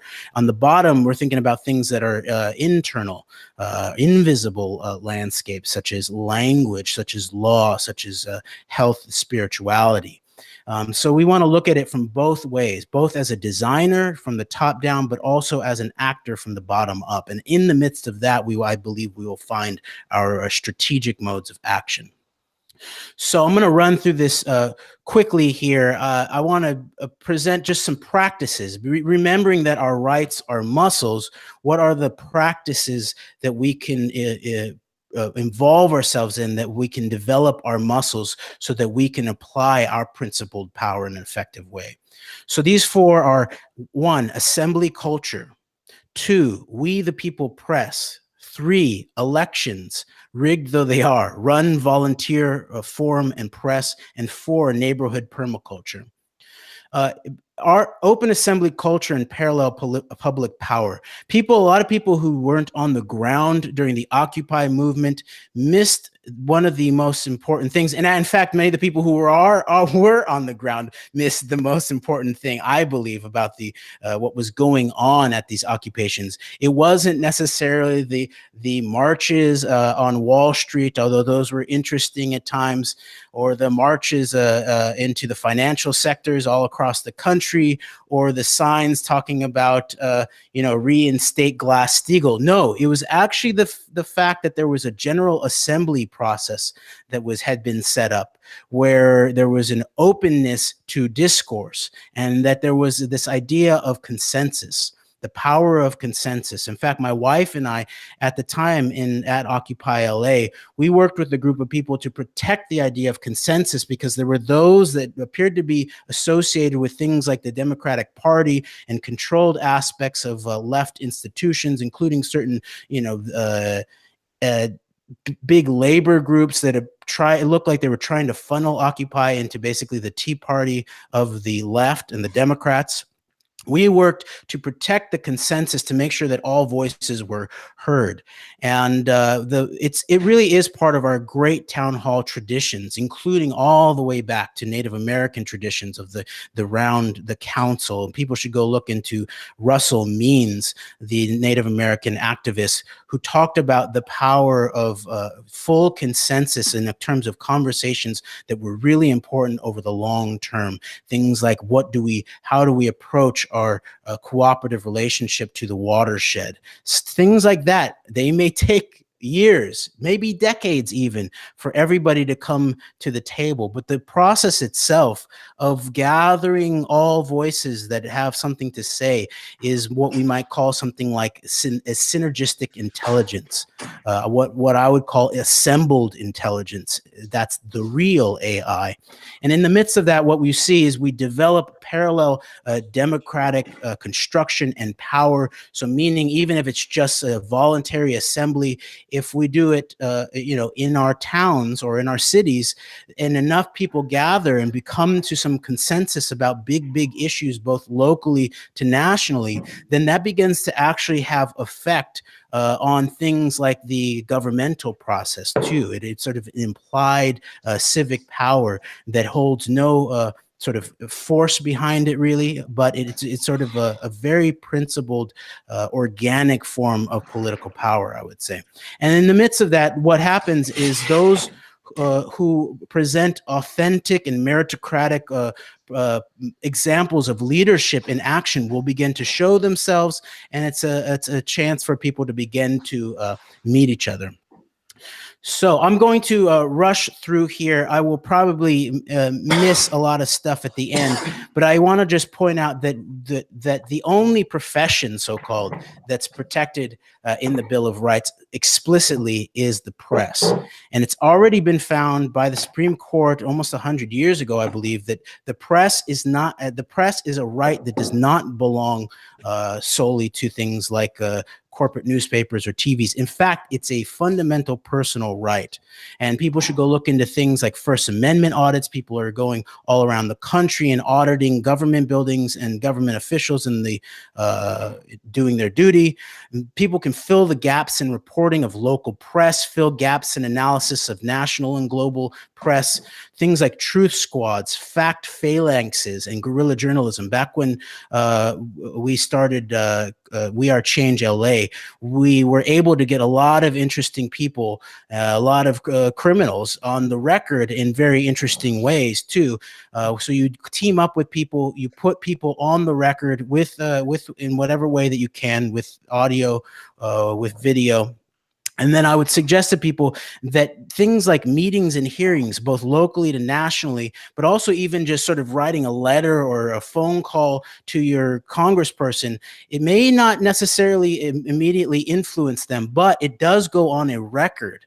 And so that's in a certain way, a way of printing your voice. And then what things that are really underutilized that I've really found very useful to reaching hundreds of thousands, if not millions of people from your own home are things like C-SPAN, Washington Journal in the morning. You can call in and you can, like, as a public figure sitting there on the screen, you can put in some facts and everybody can see how they respond.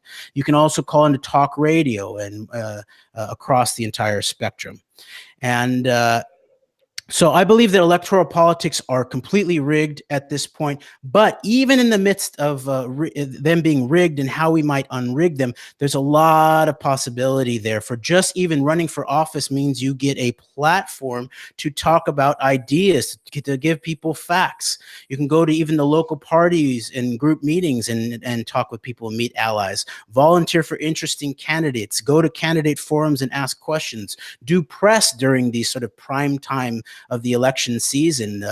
I have stuff with over here in Kansas, Chris Kobach, or the Secretary of State here. I put him on the record around rigged elections, hacked machines, even things like September 11th and the Israeli intelligence white vans that were arrested, the Mossad that was arrested while he, working for then Attorney General John Ashcroft, were locking up or detaining thousands of Muslim students. So then back to permaculture, neighborhood permaculture. Let's just think about where we are right now. And these two books, Toby Hemingway's The Permaculture City and David Holmgren's new book, Retro Suburbia, offer lots of possibilities. And then proposals. I just want to run through them. I'm not going to have time to go deeply into all of them, but I think we should launch a town hall assembly project across the country and across the world, actually. A cooperative technology creation consortia. We need to recreate technology. There's lots of different ways to rethink our approaches to ownership, things like B Corps and equity holding in ways across users and employees. Then We the People platform, and I'll just list these as planks. 1, clean and fair elections. 2, sound and honest money. 3, just and simple taxes. 4, abundant and creative economics. 5, healed and rejuvenated ecologies. 6, real and mutual security. 7, restored and reinvigorated rights. And I have these all drawn out. I don't have time for that. Let me take responsibility for all of that. I have proposals here if people are interested in this. But then I also think, how are we going to get there through a hacked machine system? 43 states allow for official write-in candidates, which is a way to go full paper trail in the midst of a hacked system. So vote against the machine, vote outside of the box. For those that are not necessarily sort of drawn to the entirety of We the People's platform, can we create a transpartisan alliance for real elections for everybody, including those still in partisan politics, that focuses on real elections as a unifying process for everybody of good faith. Then the idea of a coalition, cabinet, and presidency. I have 1 minute left here. I will finish up. And so this is the idea of we could create a politics across the spectrum. So just for an example of a coalition cabinet, this is all people who have run for president before. For state, you could have Dennis Kucinich. For Treasury, you could have Ron Paul. For labor, you could have Bernie Sanders. For Health and Human Services, you could have Jill Stein. For EPA, Winona LaDuke. For DEA, Gary Johnson. And also the thing is the idea of putting this front and center before someone runs for presidency, so people, we the people, know what we're actually buying into, rather than find out after it's all said and done that a Rothschild bankruptcy lawyer is going to be the head of the Commerce Department, and Skull and Bones Steve Mnuchin is going to be head of the Treasury. Last thing, although maybe it's good that Cynthia McKinney did not get put on the spot like this, but I would say my proto nomination for a winning ticket in 2020 for a coalition presidency is Cynthia McKinney and Catherine Austin Fitts, the right women for the job. Both have a deep history in truth-telling around both politics and economics. Between the two of them, they've identified over $20 trillion of our resources that have gone missing. Cynthia McKinney's gone after she has the experience as an elected official, as a representative, and Catherine Austin Fitts has a deep experience as in the executive branch. And so the two of them together, even if it were a rigged system, I believe they could spit some serious truth for we the people. So thank you very much, y'all, for listening to me. I appreciate it. Well, thank you very much, Jeremy, for an excellent presentation. I loved the part of how you tied permaculture into all of this, literally bringing our discussion down to earth. And I very much appreciate how you took that concept beyond just one of, ecology and working with the land and so forth. Because unfortunately, Cynthia McKinney, who I agree, Jeremy, is just an astounding person, the first African-American congresswoman from the state of Georgia, could not be with us. She's on the other side of the world. I'm going to stand in and say a few things. I originally was going to speak about the transpartisan concept, but since all three of you speakers, particularly our first two, Dean and Jonathan, spoke so much about illusion and how that is used and manipulated to frame our thought and reference points, I'd like to talk about that as well. Additionally, because Jonathan didn't quite get the fully allotted amount of time that we had scheduled for him, I'm going to yield a little bit of my time at the end of this segment here back to Jonathan. And in fact, I have a couple of questions for him, and we're going to roll that whole thing right into a sort of a Q&A with all of our panelists. So why don't we begin? First of all, quite rightly, our speakers have talked about illusion and the use of it by elites in framing our reality, controlling our thought, limiting our view of them, and thereby limiting our ideas of what we could do about them. And on that topic, I've studied this a great deal myself, and I found it quite useful to not reinvent the wheel on this. There is a great wealth of information in the human family on this subject. In particular, if you care to investigate any of the lives and writings of some of the greatest spiritual people that have been a part of the human race, they will all tell you about illusion and how we all suffer from it. And what I've been able to distill from that is the following. I submit to you all that the human mind loves to be fooled. Okay? The human mind prefers a good story most of the time, especially one that gets your juices flowing, than reality. I lived in New York City for a long time, and John, can we mute Jonathan's microphone, please? I lived in New York City for a long time, and you'd get on the subway in the morning, it's crowded, you're not feeling well, you'd sit down, and at the next stop, a smarmy-looking character might sit down right across from you. Though we would know next to nothing about this person other than his immediate appearance, right away our mind is going to jump to a bunch of probably rather unfounded conclusions about that person. We may feel threatened by their appearance. We may want to, grab our wallet or something like that, or any number of reactions we might have. Yes, we will have those reactions, but in truth, that person could be the most decent person on the train car. That person could be the person who would save your life if someone else went after you on that train. We don't really know. It's just that we love to be fooled. We do not give ourselves much scrutiny in our own thought process. I think everybody can check themselves on that and see what I'm talking about. But if that's not clear enough, then I'll go one step further. It is the basis of Hollywood. Okay. When we go to the movies and we sit down and we see the bad guy sneaking up on Brad Pitt with a knife, we may even get a physical reaction. Our heart rate may go up, depending on how what you've got invested in the characters on the screen. But it's an illusion. We all know Brad Pitt isn't really going to be killed. We've seen him in a dozen movies. We're probably going to see him in a dozen more. And pick any movie character, movie star that you want. But we so easily have our minds slipping out of our daily reality and into a fantasy reality that it's almost second nature to us. Okay. And I submit to you that if a film is not successful in doing that, it'll be a flop. If a film cannot take over command of our reliance on illusion, it won't make a lot of money and it'll be a flop. If you're sitting there thinking about the bills you have to pay tomorrow, then that movie isn't going to go anywhere because it did not fully take advantage of our innate desire to be fooled.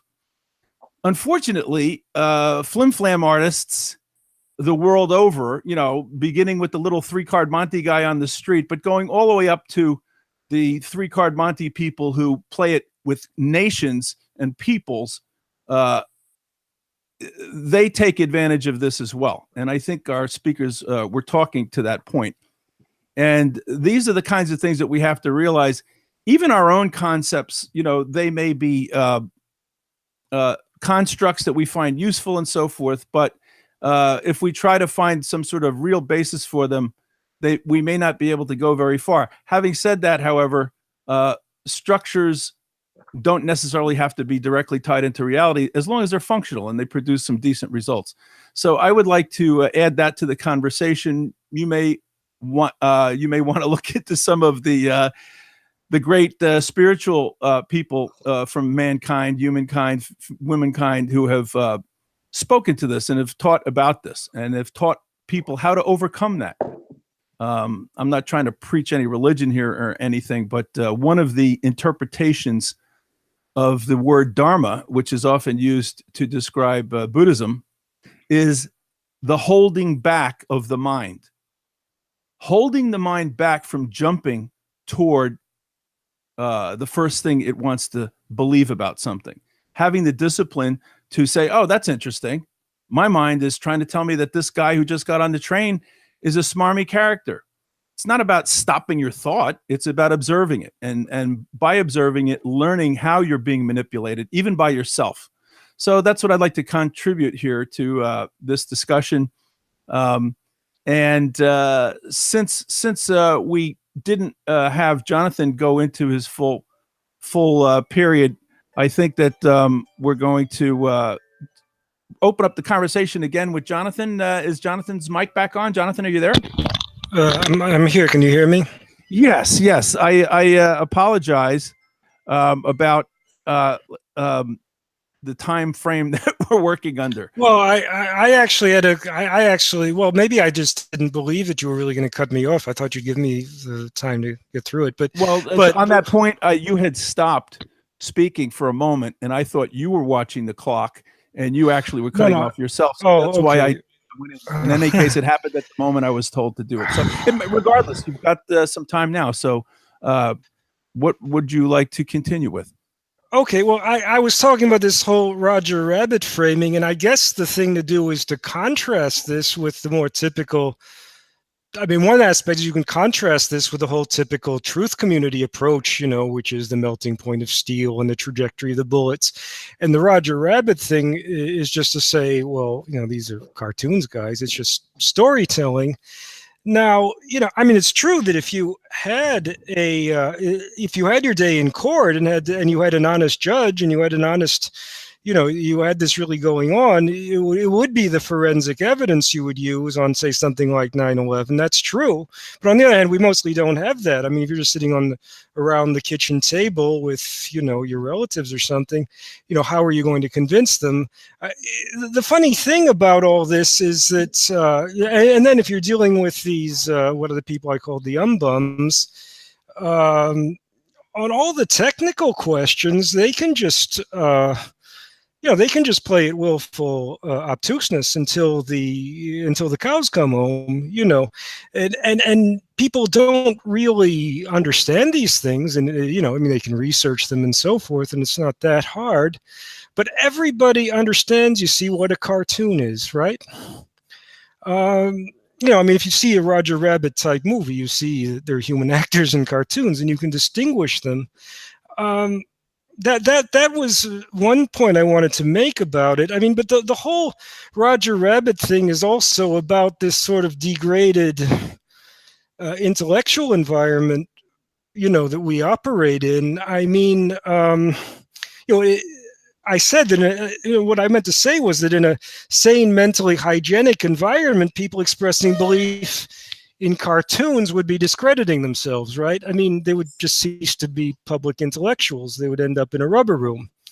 But that's actually our public intellectual caste, our intelligentsia. It's these umbums, right? These unrepentant believers in cartoon. And so how do we deal with this? I guess my concluding point, I'm not just going to read through it all, is just that we need to build some kind of intellectual culture, which is not that, which is, based on, how much time do I have to talk? Well, I think we're well into the Q&A part now, so I would like to switch it over to that. In total, you've had more than your allotted time now at this point. So, okay, well, I was a bit woolly-minded on the last part, but okay, well, just go ahead. Let's just move on. Yeah, I'm sorry. It's the tyranny of time, and we do have another panel to get going here after this one, so we have to sort of stick to a schedule. Dean and Jeremy, are you both still there as well? Yes. Yes. Okay, I can't see anything. So, okay, there's Jeremy. Okay, let's go back to Dean first, since you started it off. I was listening to your presentation, a lot of very interesting points. Unfortunately, to try to get it all in 30 minutes is a little bit difficult. But I was reminded a great deal of the great Alan Watt on a lot of the things that you've spoken about. Are you somebody who are you familiar with his work, and what do you think about it if you are? Yeah, it's really difficult, because you say the tyranny of time, to talk about the economic and political aspect without talking about the spiritual aspect, because it's all, again, it's one. We've been inculcated with this white man's disease of thinking that intellect and spirit is different, science and spirituality are different. This new science that's come along is really exciting, though. They're finding things like music at 528 hertz was the original music. Rockefeller came along in the 40s, changed it to 440. But actually plants, the chlorophyll in plants resonates at 528. The oxygen molecules and the water molecules, this is something about Wi-Fi that people need to know. The water molecule absorbs at a frequency of about 2.4 gigahertz, which is the gigahertz of Wi-Fi. This is why it's a weapon. They're trying to stop our water absorption so that we can't be spiritually in tune to the whole, so that we schism everything. We like to schism everything. We like to fragment. We've been taught to do this. And all the things, Tom, you said about, and also Jonathan said are all true about this living in this Roger Rabbit reality, but it's not natural. That's the thing we have to, I think, get across. It's not a natural human being that does these sorts of things, that just lives in this fantasy world. It's just this story that's been told to us by the Illuminati over centuries now to degrade us about our abilities, to degrade us as to who we are, to degrade, yes, our intellect, and yes, our spirit, which is actually the same thing. And it is about dharma. It's about losing your mind. It's about literally getting out of your head, because your head is what they're using against you. And we have to live in the now. We have to live in the present. We have to let God come through us and just be observers for the most part, and just soak it in and put it out. I mean, the universe is 93% energy and 7% matter. So we're just holograms. We're just shells. Us together, we're all the same thing, all of us today. We're just have different looks and different shells, but it's the energy that counts. It's the energy coming out of us. And it's so true that if we can create, as Alan Watts and others, great Eastern philosophers, and this was the Gandhian principle of anti-globalization, anti-fragmentation, unite everything, put everything back together. We have to put the universe back together. And until we do that, we're not going to get anywhere with our politics, because we don't even know who we are. We don't know, and therefore we don't know the enemy. We don't know what the enemy has done to us, and we don't know who the enemy is. And so we have to identify the enemy, which I've tried to do today, and then we have to just become aware and be giving and be loving and be sharing and give good energy. Forgive, give before you take. Be a giver, not a taker. And they've taught us to be takers. They've taught us to take energy, especially in a big city. I know, and that's one of the reasons I live in the country. I feel like, if I can be around the animals, the birds, nature, the trees, the grass, the flowers, the plants, the clean air, the clean water, then when I go to town, I have this kind of better attitude, and I'm not all defensive, and I'm not all, who's going to get me next? Who's going to throw the zinger next? And I know how it is in these cities, and that's how people get. They throw zingers at you, and then you're supposed to throw one back, and you do. And that's all this negative energy that the Masonic Project requires for its project of turning us into metal, because the new 5G resonates at 60 gigahertz, 60 instead of 2.4 for the Wi-Fi, which everybody needs to get, by the way, a cable and get off of Wi-Fi. And I'm going to do the same. I'm just learning these things. But 60 gigahertz is the absorption rate of the oxygen molecule into your body. So this is weaponized. And once we get to this point, the Internet of all things, which another panel is going to deal with, I know, but this is going to affect our spirituality. This is affecting, our spirituality and our awareness. We can only be aware if we're aware of this reality that you guys are talking about, that we're all one. If I may, Dean, again, the tyranny of time, we do have a question for Jeremy, but there is a term, an ancient term, in fact, for what you talk about when you say we have to get the whole again. It's called holy, and that is literally, it's a yogic term, and it means becoming whole again, wholly integrated with nature and reality. And, rather than these new sciences that are seeking to supplant an ancient deep wisdom of the way reality works, I think it would behoove us to wonder why the elites are trying to replace that ancient knowledge with their own gross material, corrupt version. But if I may, thank you for your contribution. If I may, we have a question from Terry for Jeremy. You go along, it says, with participation in elections, but the entire voting machine is rotten to the core, no matter how pristine the candidates. Isn't it like sending squeaky clean Boy Scouts into a crack house where corruption, failure, or rejection is inevitable? That is for Jeremy. Yes, I think that it's maybe that's a good analogy. It might be exactly like that. And sometimes the Boy Scouts have got to go into the crack house because it may be their people in the crack house. So what I was trying to point out, too, was that how are we going to bridge the gap? It may be that we do ultimately end up giving up on the idea of electoral politics completely. However, I think it might be interesting to at least reapproach it from a perspective of, at the very least, imagine if there was a candidate, even imagine just like if Jill Stein, for example, in this last election had put front and center that there was this evidence of machine hacking all the way back for elections and elections and elections, provide the evidence for it for the American people. She got some amount of media coverage, and I warned her that they not only was the Democratic primary going to be stolen. I warned the Democrats around here that it was going to be stolen, as it was. And then I also warned Jill Stein when she came here to Lawrence that they were ultimately going to turn her into the Ralph Nader in certain ways in relationship to Hillary Clinton potentially, and I believe that's partially what's happened after the fact. And so one of the things that I'm proposing is, imagine if we had people of awareness, the Boy Scouts in your analogy, to go in and put forth these kinds of deep truths as part of their candidacy, and at the same time come forth with the first plank of a platform that is transpartisan, that's actually nonpartisan, I would say, because it's clear there's a bipartisan consensus to cover up the obvious rigged nature of the election. There's machine hacking going on. There is voter obstruction going on. And we have to look into the backdoor technology to a lot of the accounting of the machines. So, for example, like the first plank of a real clean and fair election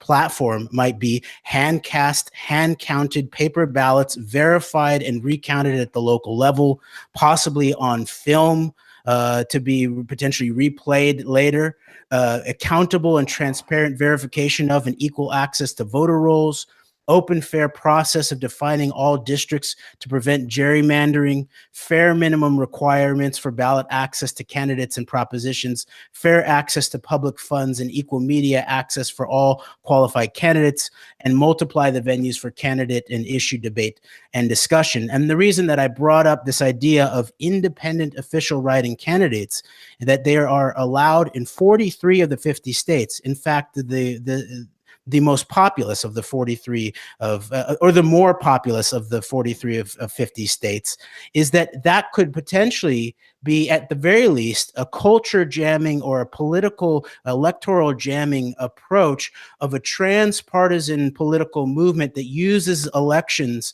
in an innovative way that's never been done before, to even just raise the singular issue. So, but you're right, and then concluding that, how do we unrig a rigged system using a rigged system? It's very clear that you can't go right through the rigged system, but maybe there are hacks. And that's what I'm trying to consider, is can we think through ways to use a rigged electoral process to do a runaround in many ways, to counter rig a rigged system? So thank you for your question.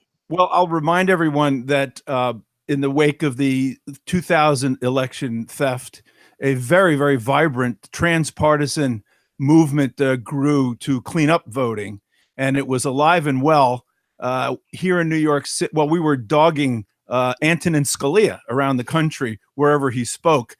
There were chants, for instance, at Princeton in February of 2001, which he heard, we're told, while he was inside speaking, "Oh no, Gore will win. Better call Antonin." And right before September 11th, I believe it was the 9th, we were at Hofstra University protesting him. And it all came to a screaming halt on September 11th, 2001. So I'm glad to see that interest is being regenerated in that vital, important issue. There's another question for Dean, and then we're going to have to wrap this up. We got about 5 minutes left.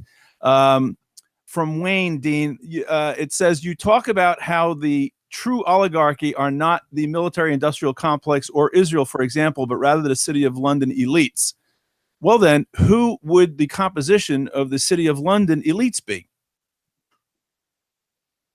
Well, again, it's the black nobility. It's the 8 families I mentioned that own the Federal Reserve. It's literally bloodlines.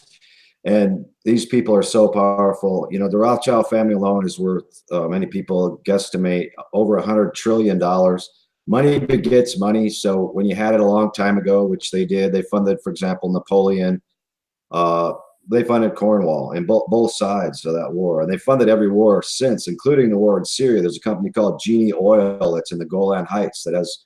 This is why the Syria thing's happening. They're trying to put a pipeline from the. They want to go from Qatar through Turkey into Europe to supplant the Russian Nord Stream gas line that the Germans are about ready to tap into, because this is owned by the Rothschilds. Qatar, again, is a monarchy, single family, Al Thani's created by the British Empire, these families. And on the other side of it, the Iranians want to go from the South Pars oil field, which they own, and they want to go through the Golan Heights. But Genie Oil has contracts in the Golan Heights. And Genie Oil, the shareholders of this thing are Dick Cheney, Bill Richardson, Mary Landrieu, Lawrence Summers. It's bipartisan. And the biggest one is Lord Victor Rothschild. So again, these people, you cannot imagine, but every single false flag, every single terrorism attack in the world is these 8 families behind it. And I'm exaggerating. People say, oh, you're exaggerating, 8 families. Well, I can show you all the documents. My big oil book has 942 footnotes in it. It's all facts. People can't believe it because it's intense. They want to believe Roger Rabbit instead. They want to believe fairy tales. They don't want to face reality. The thing is, we have to grow up and face reality, and that's the bottom line. We're never like babies. They treat us like babies. We act like babies. We don't face reality. When you face reality, it's all different. I am exaggerating because now these families have actually intermarried. They actually inbreed. It's a fact. They married cousins by design to protect this royal blood they think they have. And it's incredible. So yeah, the United States, for example, the Federal Reserve, $24 trillion debt we have, 4 being the military industrial complex for these banking complex owners of the thing, see? And Israel is like, the Mossad is like a Rothschild intelligence agency. And they basically go around the Middle East stirring up the Arabs and keeping them, against each other and crushing any, nationalism like Gaddafi or like the Iranians or like the Syrians, who are also, by the way, socialists. And that's why they don't like them, because they're people that have unified the Shia, the Sunni, the Alawite Christians. That's the whole Ba'ath principle. It's not about Assad's a butcher. It's about Assad's a socialist who's trying to disconnect from the Rothschilds, which is what Iran has done, which is what Bolivia has done, which is what Venezuela has done, which is why we hate them and we get the Roger Rabbit narrative that we're supposed to hate them. These should be our allies. The United States should be allies with these people. The United States should drop the city of London over the side, be friends with Russia. Here's the thing. There's a window right now to understanding this. The Skripal assassination attempt, the botched, they give him this thing, and of course it would have killed him. This Novichok said, oh, the Russians did it. That came from Theresa May. Then we have the White Helmets fake gas attack in Syria. Where'd that come from? Well, the Syrian army's still holding British MI6 troops, and they're interrogating them, and we're about to find out where that came from. And Roger Waters even came out at a concert in Barcelona and said the White Helmets are a front for British intelligence, basically. Then we have the Russiagate thing, which should be called the City of London Gate thing, because you have the Steele dossier. Steele's an MI6 intelligence agent. That's the basis. You have Alpha Bank, which is a bank that, yes, it's Russian, but it's more Ukrainian, and Putin has gone after this bank over and over. In 1997, the FSB issued a report that it was working with Chechen drug traffickers and white slave traffickers into Kosovo that were working with Halliburton, Dick Cheney's company. Alpha Bank owner Mikhail Friedman is going to basically move to London. He's applied for permanent residency in where? The City of London. Not London, the City of London. He's a double citizen, Israeli, Russian, and that's all these oligarchs that you hear about. See, this is one of the big lies. The oligarchs and Putin are enemies. Putin has gone after the oligarchs. Putin's gone after Yukos. Putin's gone after Berezovsky. Putin's gone after Khodorkovsky. All these dual citizen Israelis that went in with Goldman Sachs in '98, crashed the ruble, destroyed the Soviet Union as they knew it, and turned it into this Russia with a bunch of stands around it, which have all the oil in it, and now we have it. So it's just, we have to go to the root of it, and if we're gonna fix it with elections, without elections, with petitions, without petitions, it's all good. Every act is good, but the awareness of who our enemy is, the awareness of what we're fighting against. And I feel like we're still fighting against sort of these minions instead of the head of the snake, which needs to get cut off with information, with awareness. They're evil. They're satanic. They're pedophiles. They traffic in children. They traffic in organs. One of the big things they're doing in Syria is they're organ trafficking through DynCorp. This is so dark what these people are doing that we have to get tough now. We have to get serious. We have to get militant. We have to get revolutionary. And we have to go after the head of the snake. But we're only going to do that if we know what the head of the snake is. So this is something where we have a window now. We better use it with all these things I just talked about. There it is, people. the puzzle pieces are really big. Can you put them together now? You know? I agree with you that you know, and you know, last night our panel was on fake news, and you know, the most important propaganda arm of the oligarchy that we all live under, the media that they own. And you mentioned before, I've said this for a long time myself, through Fortune magazine, they love to put out their 100 wealthiest people in the world, and it alternates at the top between Johnny Come Lately, Bill Gates, or this guy from Mexico, Carlos Slim. This is a bad joke. Okay, I think the Queen of England probably has more wealth hanging on the walls of the entryway to Buckingham Palace than Bill Gates has had, and ever will have. Yet these people are never on the list. Not a single royal family, not a single Rothschild, not a single Rockefeller, you know, DuPont. I could go on. When did this happen? When did they all become paupers in these Johnny come latelys? But that's all part of the illusion. That's all part of the game. Speaking of illusion, let's go back, if we could, to Jonathan. Roger Rabbit, very interesting, managing our perceptions. How do you see people overcoming this? We've heard several suggestions, even you know, a spiritual approach and so forth. How do you see people getting over this framed reality that they're handed and kept in? Well, it's a tough question. Hon, can you hear me? Yes, I can hear you quite fine. Can you hear me? Good. Yeah, I can hear you. Yeah, there was something strange going on.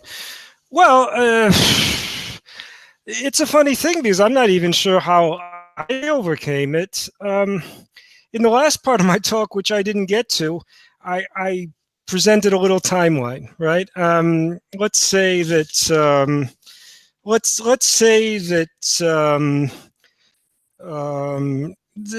a woman suddenly takes an interest in strollers and baby clothes, and then she becomes visibly pregnant, and then later gives birth, right? I mean, we understand the story, right? Let's say a naive child living next door observes this and concludes that the woman became so interested in baby clothes that this is what caused her to become pregnant. You know, I mean, we understand that the woman figured out she was pregnant and that she's going to become a mother, and that is the cause of her sudden interest in the baby paraphernalia. You know, so, and that is, you know, so what's the conventional explanation of 9/11? It's for bullshit, and as a I'm losing Jonathan. Can anyone else hear Jonathan? He froze for a bit there. Okay. Jonathan, can you speak into your mic again, please? hello, can you hear me? Yeah, that's Yes. better. We had a little internet glitch. Go ahead. Okay, well, look, there are two ways to understand 9/11, right? I mean, 9/11 happened, and as a reaction to that, we went off to war, right? That's the conventional mainstream explanation. The second explanation is there was a faction of deep politics that wanted these wars, and that's why 9/11 happened. You know, it's an enabling event, right? So one explanation is 9/11 caused the wars, and the other explanation is the desire for the wars caused 9/11, right? It's like the explanation of the,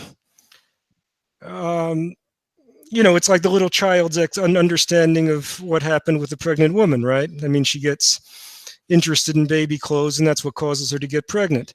I mean, our intellectual elite, the people I refer to as the umbums, are pushing and defending an infantile, you know, an infantile understanding of reality. We can't really compromise on this, and this actually gets back. You know, there are two kinds of questions, right? I mean, there are things that you can, in principle, get around a table and compromise on. You know, minimum wage. You know, I say it should be $10 an hour. You think it should be 100, and we'll find some number in the middle. You know, progressive income tax. But can we compromise on the question of whether Simba the Lion King is a real lion or not? You know, there's no compromise on the question, right? I mean, there's no I mean, once you frame something with the Roger Rabbit framing, it sounds really sort of nice and zany, but there's a hard edge to it because you're telling people, you guys are talking about cartoons. And you know, this is now I'm not answering your question, I guess, because the question is, how do you get people to understand cartoons, that these things are cartoons? I didn't ask how you get them to, because I'm sure there's a million ideas on that. I was just wondering what, if you had pondered the question yourself and what you were coming up with. Okay, well, here's the thing. You know, people are not talking about religion and all of that, and I actually had some earlier versions where I made some comparisons with, you know, religious belief. I mean, suppose somebody is a religious fundamentalist and they really believe that all these Bible stories are literally true, you know, the world's 6,000 years old and all this stuff. You know, how would they stop believing in this? You know, are you going to give them, you know, and they believe that, you know, Moses parted the Red Sea and things like this. How would you get somebody to stop believing these stories? You know, if they're from the Bible Belt and they are religious fundamentalists. I guess in the end, what happens is these stories just lose their presumption of truth, right? I mean, you know, if you ask a religious fundamentalist, what is the proof of a Bible story? What's he going to tell you? He's going to say, well, it's true because it's in the Bible, right? It has a presumption of truth. You ask a secular, you know, believer in the Roger Rabbit stuff, you ask them, what is the proof of this story in the New York Times? Well, they'll say it's in the New York Times, right? See, this is the thing that gets me about these radical atheists like Richard Dawkins. You know, they think religion is such a terrible thing, except the problem is that people, you know, they transfer their unquestioning belief. They say, well, oh, well, it's in the Bible, so it must be true. And then they drop that and they say, oh, well, it's in the New York Times, or it's on CNN, so it must be true. I mean, in a sense, what really changed? You know, you believe something because the Pope says it, or you believe, you know, and you shift that over, you believe it because Noam Chomsky says it. I mean, what's the difference fundamentally, right? Well, I think to answer your question, you know, like all other human institutions, religion is subject to corruption. However, and it typically gets pretty corrupted.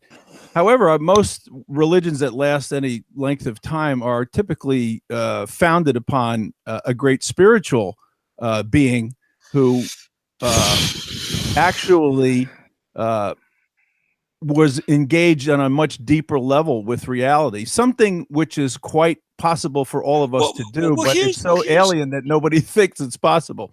Well, here's the thing, you know, I'm getting into middle age, and I am not too eager to dump on religious people, actually.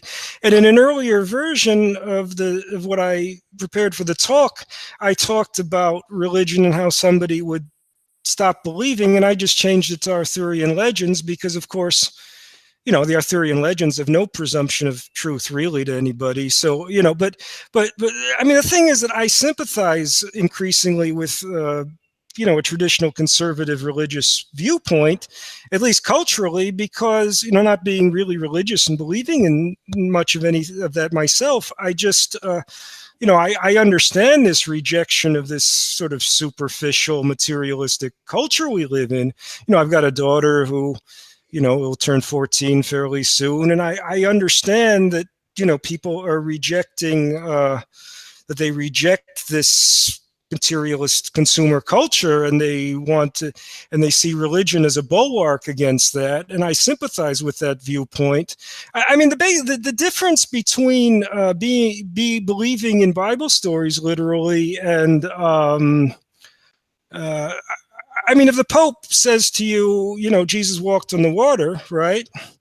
That's kind of a dog bites men sort of story. It's not very interesting. You know, he's the Pope. He's supposed to be upholding Christianity. So, okay, Jesus walked on the water. You don't know whether he believes it or not. But he, you know, whereas these people, see, but I don't have anything against these people really, and I think the question is what is it that people are seeking to replace religious and spiritual beliefs with? I feel personally there's a deep war against spirituality. Religion is the way to approach that, and look at what it's being replaced with. And I'd like to get some of our other Well, panelists in on this as well. let me make the What are they point. being replaced with? Science as a religion and all of this stuff. And I submit to you that the key components that are missing in the new religious substitutes are ethics and morality. Okay, it's a gross material, dog eat dog, survival of the fittest crap. But very conveniently, ethics and morality are eviscerated from the new religions, and then we're off to the races after that. We could just have people dying in the streets anymore. You know, I got mine, Jack, you know, and so forth. Let's go to Jeremy on that one. Jeremy, do you have any thoughts on that? Well, yes, and I would like to jump back maybe into the idea of political illusion and political theater, but let me address this briefly first, is that I do think we need an idea of an approach of a full spectrum awareness to all the modalities of being a being, which clearly includes some type of spiritual awareness, some type of spiritual function, some type of approach to that which is much, much bigger than us, that which we came out of in many ways. And at the same time, we don't want to be reactionary against the idea of science, but science is become, like scientism has become a religion. It's basically, didn't you hear what the scientists said? They're like the new priest class. Whereas what science really is not a declaration of the truth. It's an experimental process that even the individual can use to basically experiment and make hypotheses in relationship to the physical environment. So it is clear that there should be a synergy of the spiritual and the scientific, and I do believe in the idea of giving each its own realm in a certain way, and and it's also the case that even in spirituality, there's also an intersubjectivity that's possible, even though you can't see it. People can have experiences.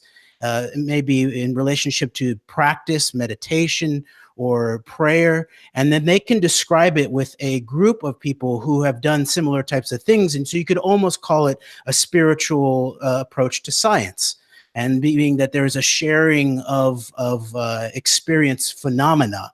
So experience, I think, is the idea of the EX, experiments, experiment, experience. There's something very rich there. And so if it's okay, I just want to bring up this idea of potential political theater, because yesterday's panel, I know dealt a lot with Russiagate and Julian Assange. And in many ways, I think, Dean, your analysis is very, very deep, very comprehensive. And I agree with most of it. I do think there is some indicators that even in this, global state that we see right now, that such actors potentially as aspects of Putin's Russia, even aspects of what's going on in Iran, that there might be a theater to this that is still tied into these people that you describe in London. Because at the same time as we see Mikhail Friedman applying to be a citizen of the city of London, which is very, very interesting fact that you bring up, we also see people like Viktor Vekselberg, who I believe does have some type of friendly relations with Putin's government, applying to be a citizen of Israel out of the city of London in many ways. And so at the same time, I'm also aware that Russia Today, the RT, the cable news channel, is distributed apparently to this day, I think, by Israeli satellites. And there's clear evidence that there is some suppression of things around September 11th, specifically around aspects of Zionist role and Zionist centrality in certain ways, in terms of, at the very least, operations, how to operationally do it in Lower Manhattan, who are the people surrounding the real estate there. And it's also the case that there's some type of relationship with some aspect of the billionaire elite in Iran that are very much connected in through Swiss banking, German banking, back into this London group that you look at. And so I'm just wondering whether it is the possible case, especially with Putin's close relationship with the Chabad, the global Chabad Lubavitch, which is basically a military intelligence arm of aspects of the global Jewish deep state, Beryl Lazar, whether that's possible that, yes, Putin sort of put some oligarchs in jail, ostracized some of them, dealt with some of them, but has made friends with another group that's still tied into the city of London as the common factor. Dean, what are your thoughts on that? Those are really good points, very good points, and it's true. And I'm skeptical also because, and you have to be skeptical. You have to realize that anytime something gets out there, as much as RT has gotten out there, as much as even Press TV's gotten out there, there's an agenda, and this is how powerful the crown is. This is how they have agents. They have crown agents in every country. You mentioned the billionaire Iranians, like the Rafsanjani family. Exactly. There are people surrounding everybody. There are people trying to infiltrate everything, and they have the Brotherhood of the Snake, which is what these guys originally call themselves. After the Adam and Eve story, by the way, in the Bible, going back to the spirituality part a little bit, we ate from the tree of knowledge. See, that's the thing, and that's where the mind comes in, and that's where, and it's just one of many metaphors. It's not like Adam and Eve, whatever, they were real. No, it's a metaphor for humanity. It's a good metaphor. There's metaphors in the Quran too, and there's metaphors in the Bhagavad Gita. There's metaphors for the idea that we let our minds take over. We think, we worship our brains. We ate from the tree of knowledge. We weren't supposed to. We were supposed to be content and grateful in the Garden of Eden, and instead we had to go crazy and make GMO foods with our science, and make nuclear bombs with our science. See, there's nothing wrong with science if it's real science. If they did nuclear fusion instead of nuclear fission, where you're uniting, see, you're making one out of the world again. You're putting it back together like it is, like reality says it still is, even though it seems divided to the rabbit narrative, and it is. That's what they do. Put it back together, free energy, no waste. But no, they have to split the atom, see, split into fission. This is what they're about: splitting, atomizing, objectifying. Everything is subjective. Everything is in the now. Everything is what you observe. This is science. The Native Americans were the real scientists because they learned about the plants. They learned the migration patterns of the animals. They learned how to build their huts. This is science. The new science is a good thing because it's replacing lie science, funded by the Geographical Society, funded by the Crown. It was all designed to fragment and lie to us and schism our own self. So yes, there's agents of these people everywhere. There's agents infiltrated into the left. One of the things they've done to the left is they've had us throw out our spirituality in place of a Marxist materialist approach. Bad idea. Why do you think they're going after the Catholic Church? The Catholic Church, as I said earlier in my talk about, how Pope Clement went after Guy Millet, this is a whole lie about the Jesuits are part of this conspiracy. I've never found one shred of evidence. The Jesuits are the ones behind liberation theology in Latin America. Vatican II in Bogota, where they said, we're going to start siding with the poor people. We're going to flip the pyramid upside down. So the parishioners tell the priest what the Bible says. He tells the bishop tells the cardinal tells the pope. This is revolutionary. This is actually trusting the common man. This is actually considering the common man to be the expert. And the guy that's supposed to be at the top of the Illuminati pyramid, the pope, the way they set it up, all of a sudden he's on the bottom. He's listening. He's taking orders from the people. Wow, that's revolutionary democracy. So they don't like that. So what do you see now in Latin America? I was in Guatemala 3 years ago. I've been there many times. They replaced the Catholic Church with evangelical churches, which are Christian Zionists, which are atomizers, which work for the crown.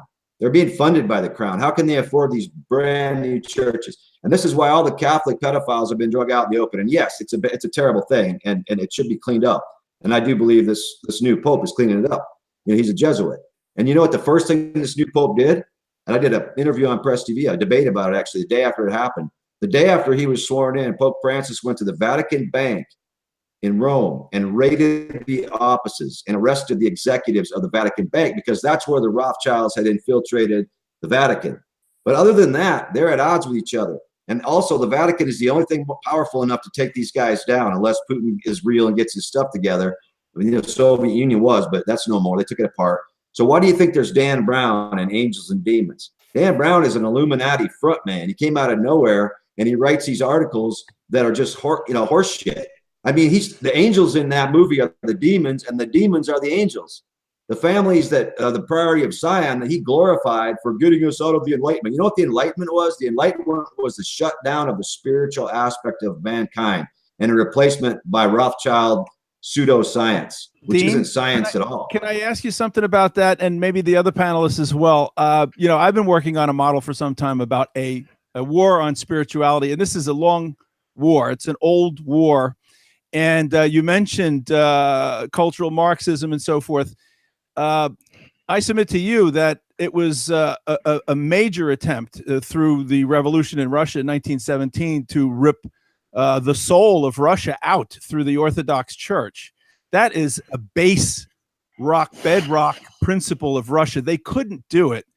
And I submit to you all that one of the rages, one of the things that's driving the rages against Russia and personified by the rage against Putin is because just when this crowd is getting so successful at debilitating spirituality here in the West, in Russia, it's making a roaring comeback. And I think this has them really, really angry. And I wonder, it's also, I think we're in a very similar time to what happened after that revolution, after World War I and before World War II, where the globalists, as represented by the ultra left and the Marxists, were trying to destroy Germany.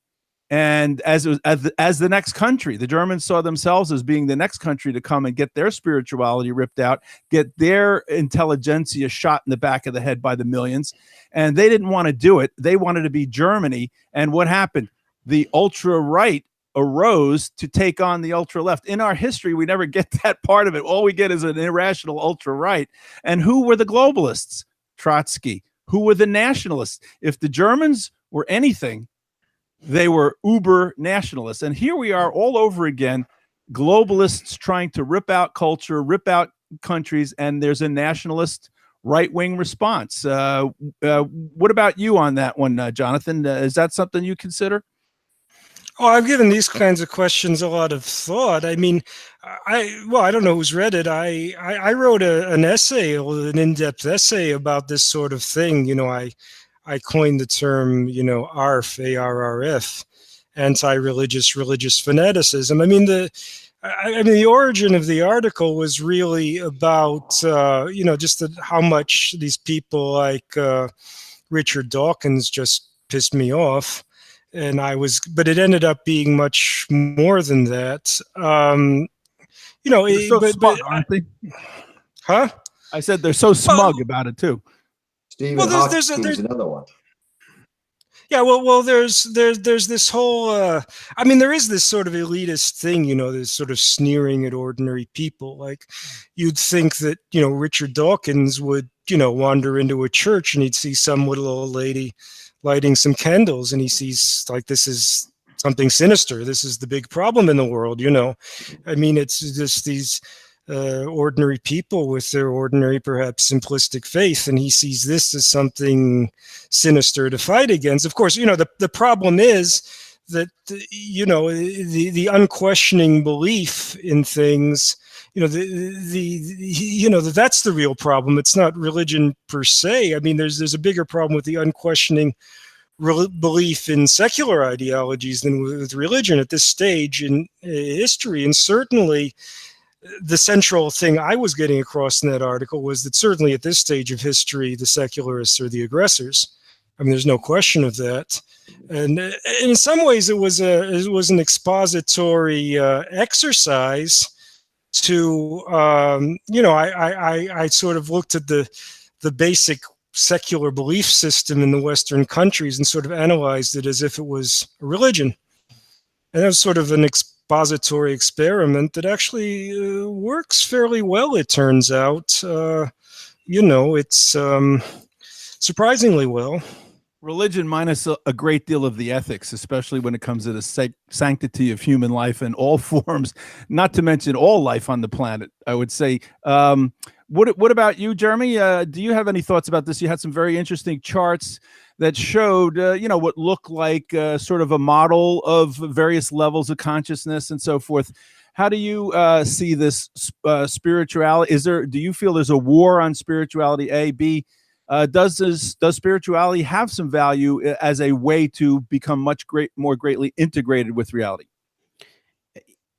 Second of all, yes, for sure. And that I think it's unavoidable that we all, in order to develop our faculties, all of our faculties, which include our ethical and moral faculties, there is, we all, even those of us who might call ourselves secularists or atheists, at some point are going to have to pass through the spiritual gate. And I do think that even if you look at this idea of the different cognitive so-called levels of awareness, I pointed out that each of them can not only have a toxic mimic, but I'd like to point out now that they can all be weaponized at every single level. And so my concern right now is in terms, I do think there's a lot to of this idea of the globalist versus the nationalist, especially in terms of a toxified form of both, sort of an uber nationalism, a sort of a hyper nationalism as a front, and then a sort of a globalized top-down neoliberal economic system that comes along with a certain kind of pseudo-liberal politics. I think, yes, again, it's a weaponized dialectic. I do see it again as some type of Rothschild weaponized dialectic similar to the past. And my concern is that things like this relationship between people like Netanyahu, Trump, Netanyahu, Putin, and if we see this idea of psychometrical warfare through things like Cambridge Analytica, they were actually doing mass psychographical testing of warfare terminology in terms of build the wall, going against Muslims who played really well. And so there's something about this where this nationalism, if you go look at a lot of these figures, such as Tommy Robinson, a lot of these people are basically just Zionist fronts. Gert Wilders, this is straight out of Tel Aviv in many ways. And so then this relationship with Netanyahu also to Putin through someone like Avigdor Lieberman, and this population transfer that of 1 million, Russians back into Israel that's now become the core of their military intelligence technical sector. I'll be covering that tomorrow around Unit 8200 in the Talpiot program. There's this strong backdoor situation that sort of Dean talked about, the undermining of America, setting up the U.S. as the great evil empire. At the same time, what we've seen is this long-term transfer of technology through Israel and out to the rest of the world, including to China and Russia. And it's basically, all of the bankers' men sitting at a table together while the people of the world suffer from the theaters, literally, of war. And additionally, a big population transfer, almost a tenth of the population into Sweden, for instance, mostly from the Middle East, and atomization, breaking down of culture. This is supposed to be the inevitable benefit of globalization that in my opinion, nationalism used to be the tool of oligarchs when they were switching from city-states to taking over a whole territory that shared the same culture, language, and so forth. Once they were successful at that, then nationalism is cast aside and globalism takes over. So now I think, nationalism has had a bad taste in its mouth for everybody. I see it as a form of community, as a high form of community where a population can experiment with their own social development and say, no, we would rather have women have these rights than that rights. But that's okay. That's what we want to do in our nation over here. You do what you want to do in your nation over there. That's going to be wiped out. So I think right when nationalism had the worst possible name, it's been abandoned by the oligarchs. And now globalization takes over and we say, wait a minute, I like it where everybody has their own way of doing things. That's what makes the world go round. Dean? Problem, reaction, solution, the Hegelian dialect. You create a problem and then you have to fix it, and the draconian solution that follows is draconian from Drago. So, it's gonna look, we're the fall guy. Cecil Rhodes' Last Will and Testament explains it, where he left all his money to the Rothschilds. And he says the last sentence is the ultimate goal is the destruction of the United States of America and the return to the British Empire. That's a fact. And this is what they're working on. But in the meantime, it's great that we can, crank out all these guns, die, and get 24 trillion in debt. And by the way, it's not to the Chinese that we're in debt. It's to these 8 families mostly. The thing we need to do is cancel this debt, focus on nationalizing the Fed, focus on the city of London, and focus on the perpetrators of this illusion that everybody's had some really great insights into. Because if we don't put our sights on them right now, believe me, their sights are on us. DARPA, the logo is a pyramid with all-seeing eye. The all-seeing eye is 5G. This is in other words, the consecration of their new world order. It's going to be done. Do not allow 5G to happen to anyone, and do not have anything to do with it. Because when you do, everything's talking to each other, the devices, and we're a device too. And they can, at that point, they can literally program our thoughts, which they're kind of doing already with the internet. And we didn't So even touch on transhumanism, which comes next when they stick it right in your head. You know, we actually asked Adam Franz to join us. He has an incredible film about transhumanism, and I suspect that's going to be a panel in future events here. But I would like to thank you all for your wonderful participation here in the Deep Truth Conference. I'm going to go through each of you. Dean, you're on live right now. Tell everybody where they can go to find your readings and whatever other work that you produce. Sure. Well, thanks for having me, and thanks to all the other panelists here, Jonathan, Jeffrey, Tom, and again to Kat and No Lies Radio and Alan and everybody for the work they put into this. My stuff, you can go to just Google Dean Henderson's the easy one, but it's hendersonlefthook.wordpress.com. You can subscribe for free, upper right-hand corner, click the button, you'll get it in your email, although the CIA is always trying to screw that up. And if they do, just ask me, I'll enter it for you. They deleted my website in 2014, and I'm just getting it, going again. But, my books are there. I've got 5, and my wife's got some books there, and just go there, and you can follow my stuff on a weekly basis and get it in your inbox. Thanks again for having me. Very good. Thank you. Very, very interesting. I'm going to go right across the bottom here. Jeremy Roth-Kushel, where can our viewers go who are not familiar with your work to get more familiar with your work? I host a weekly podcast on No Lies, hosted by No Lies Radio and Alan there. Thank you. Called The Antidote, ANTEDOTE, with Greg McCarran. We also post to YouTube when we're starting to get censored there, but do sometimes a weekly Talpiot talk. You can Google that, the interesting group of gentlemen with that. And then I often co-host False Flag Weekly News, again on No Lies Radio, often with Dr. Kevin Barrett. This next week, I'm going to do it with Professor Tony Hall, who's going to tell us about his academic freedom class. But you can also just Google my name, Jeremy Roth-Kushel, into whatever, or don't Google it, maybe DuckDuckGo it, but and you can see some of start page. Yeah, some of the journalistic encounters I've had with some various people. And so thank you very much to my fellow panelists, Dean and Jonathan. Thank you, Tom. Appreciate it. Thank you very much. Jonathan Ravusky, where can viewers who may not have been familiar with you and your work heretofore go and find out more about it?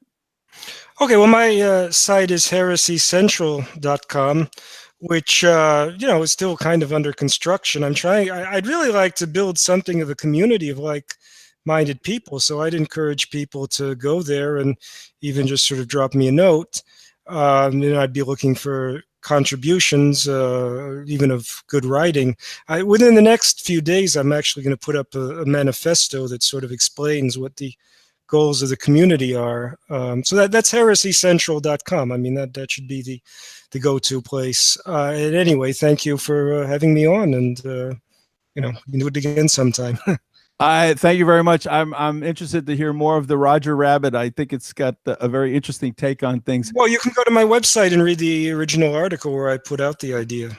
I will do that. Friends, we need to take a much needed 1 hour break now, which is actually going to be a little bit less than 1 hour. We are going to reconvene at 2:30 Eastern time for our next panel, False Flags, Mass PSYOP Events as Pretext for Wars and a Surveillance State. And I'll moderate that one as well. The great Barbara Honecker, the great Michael Springman, the great Oli Damgaard, and the great Dr. Kevin Barrett will be on that panel. So let's have some lunch and take a break, and we'll be reconvening in a little less than 1 hour. Okay.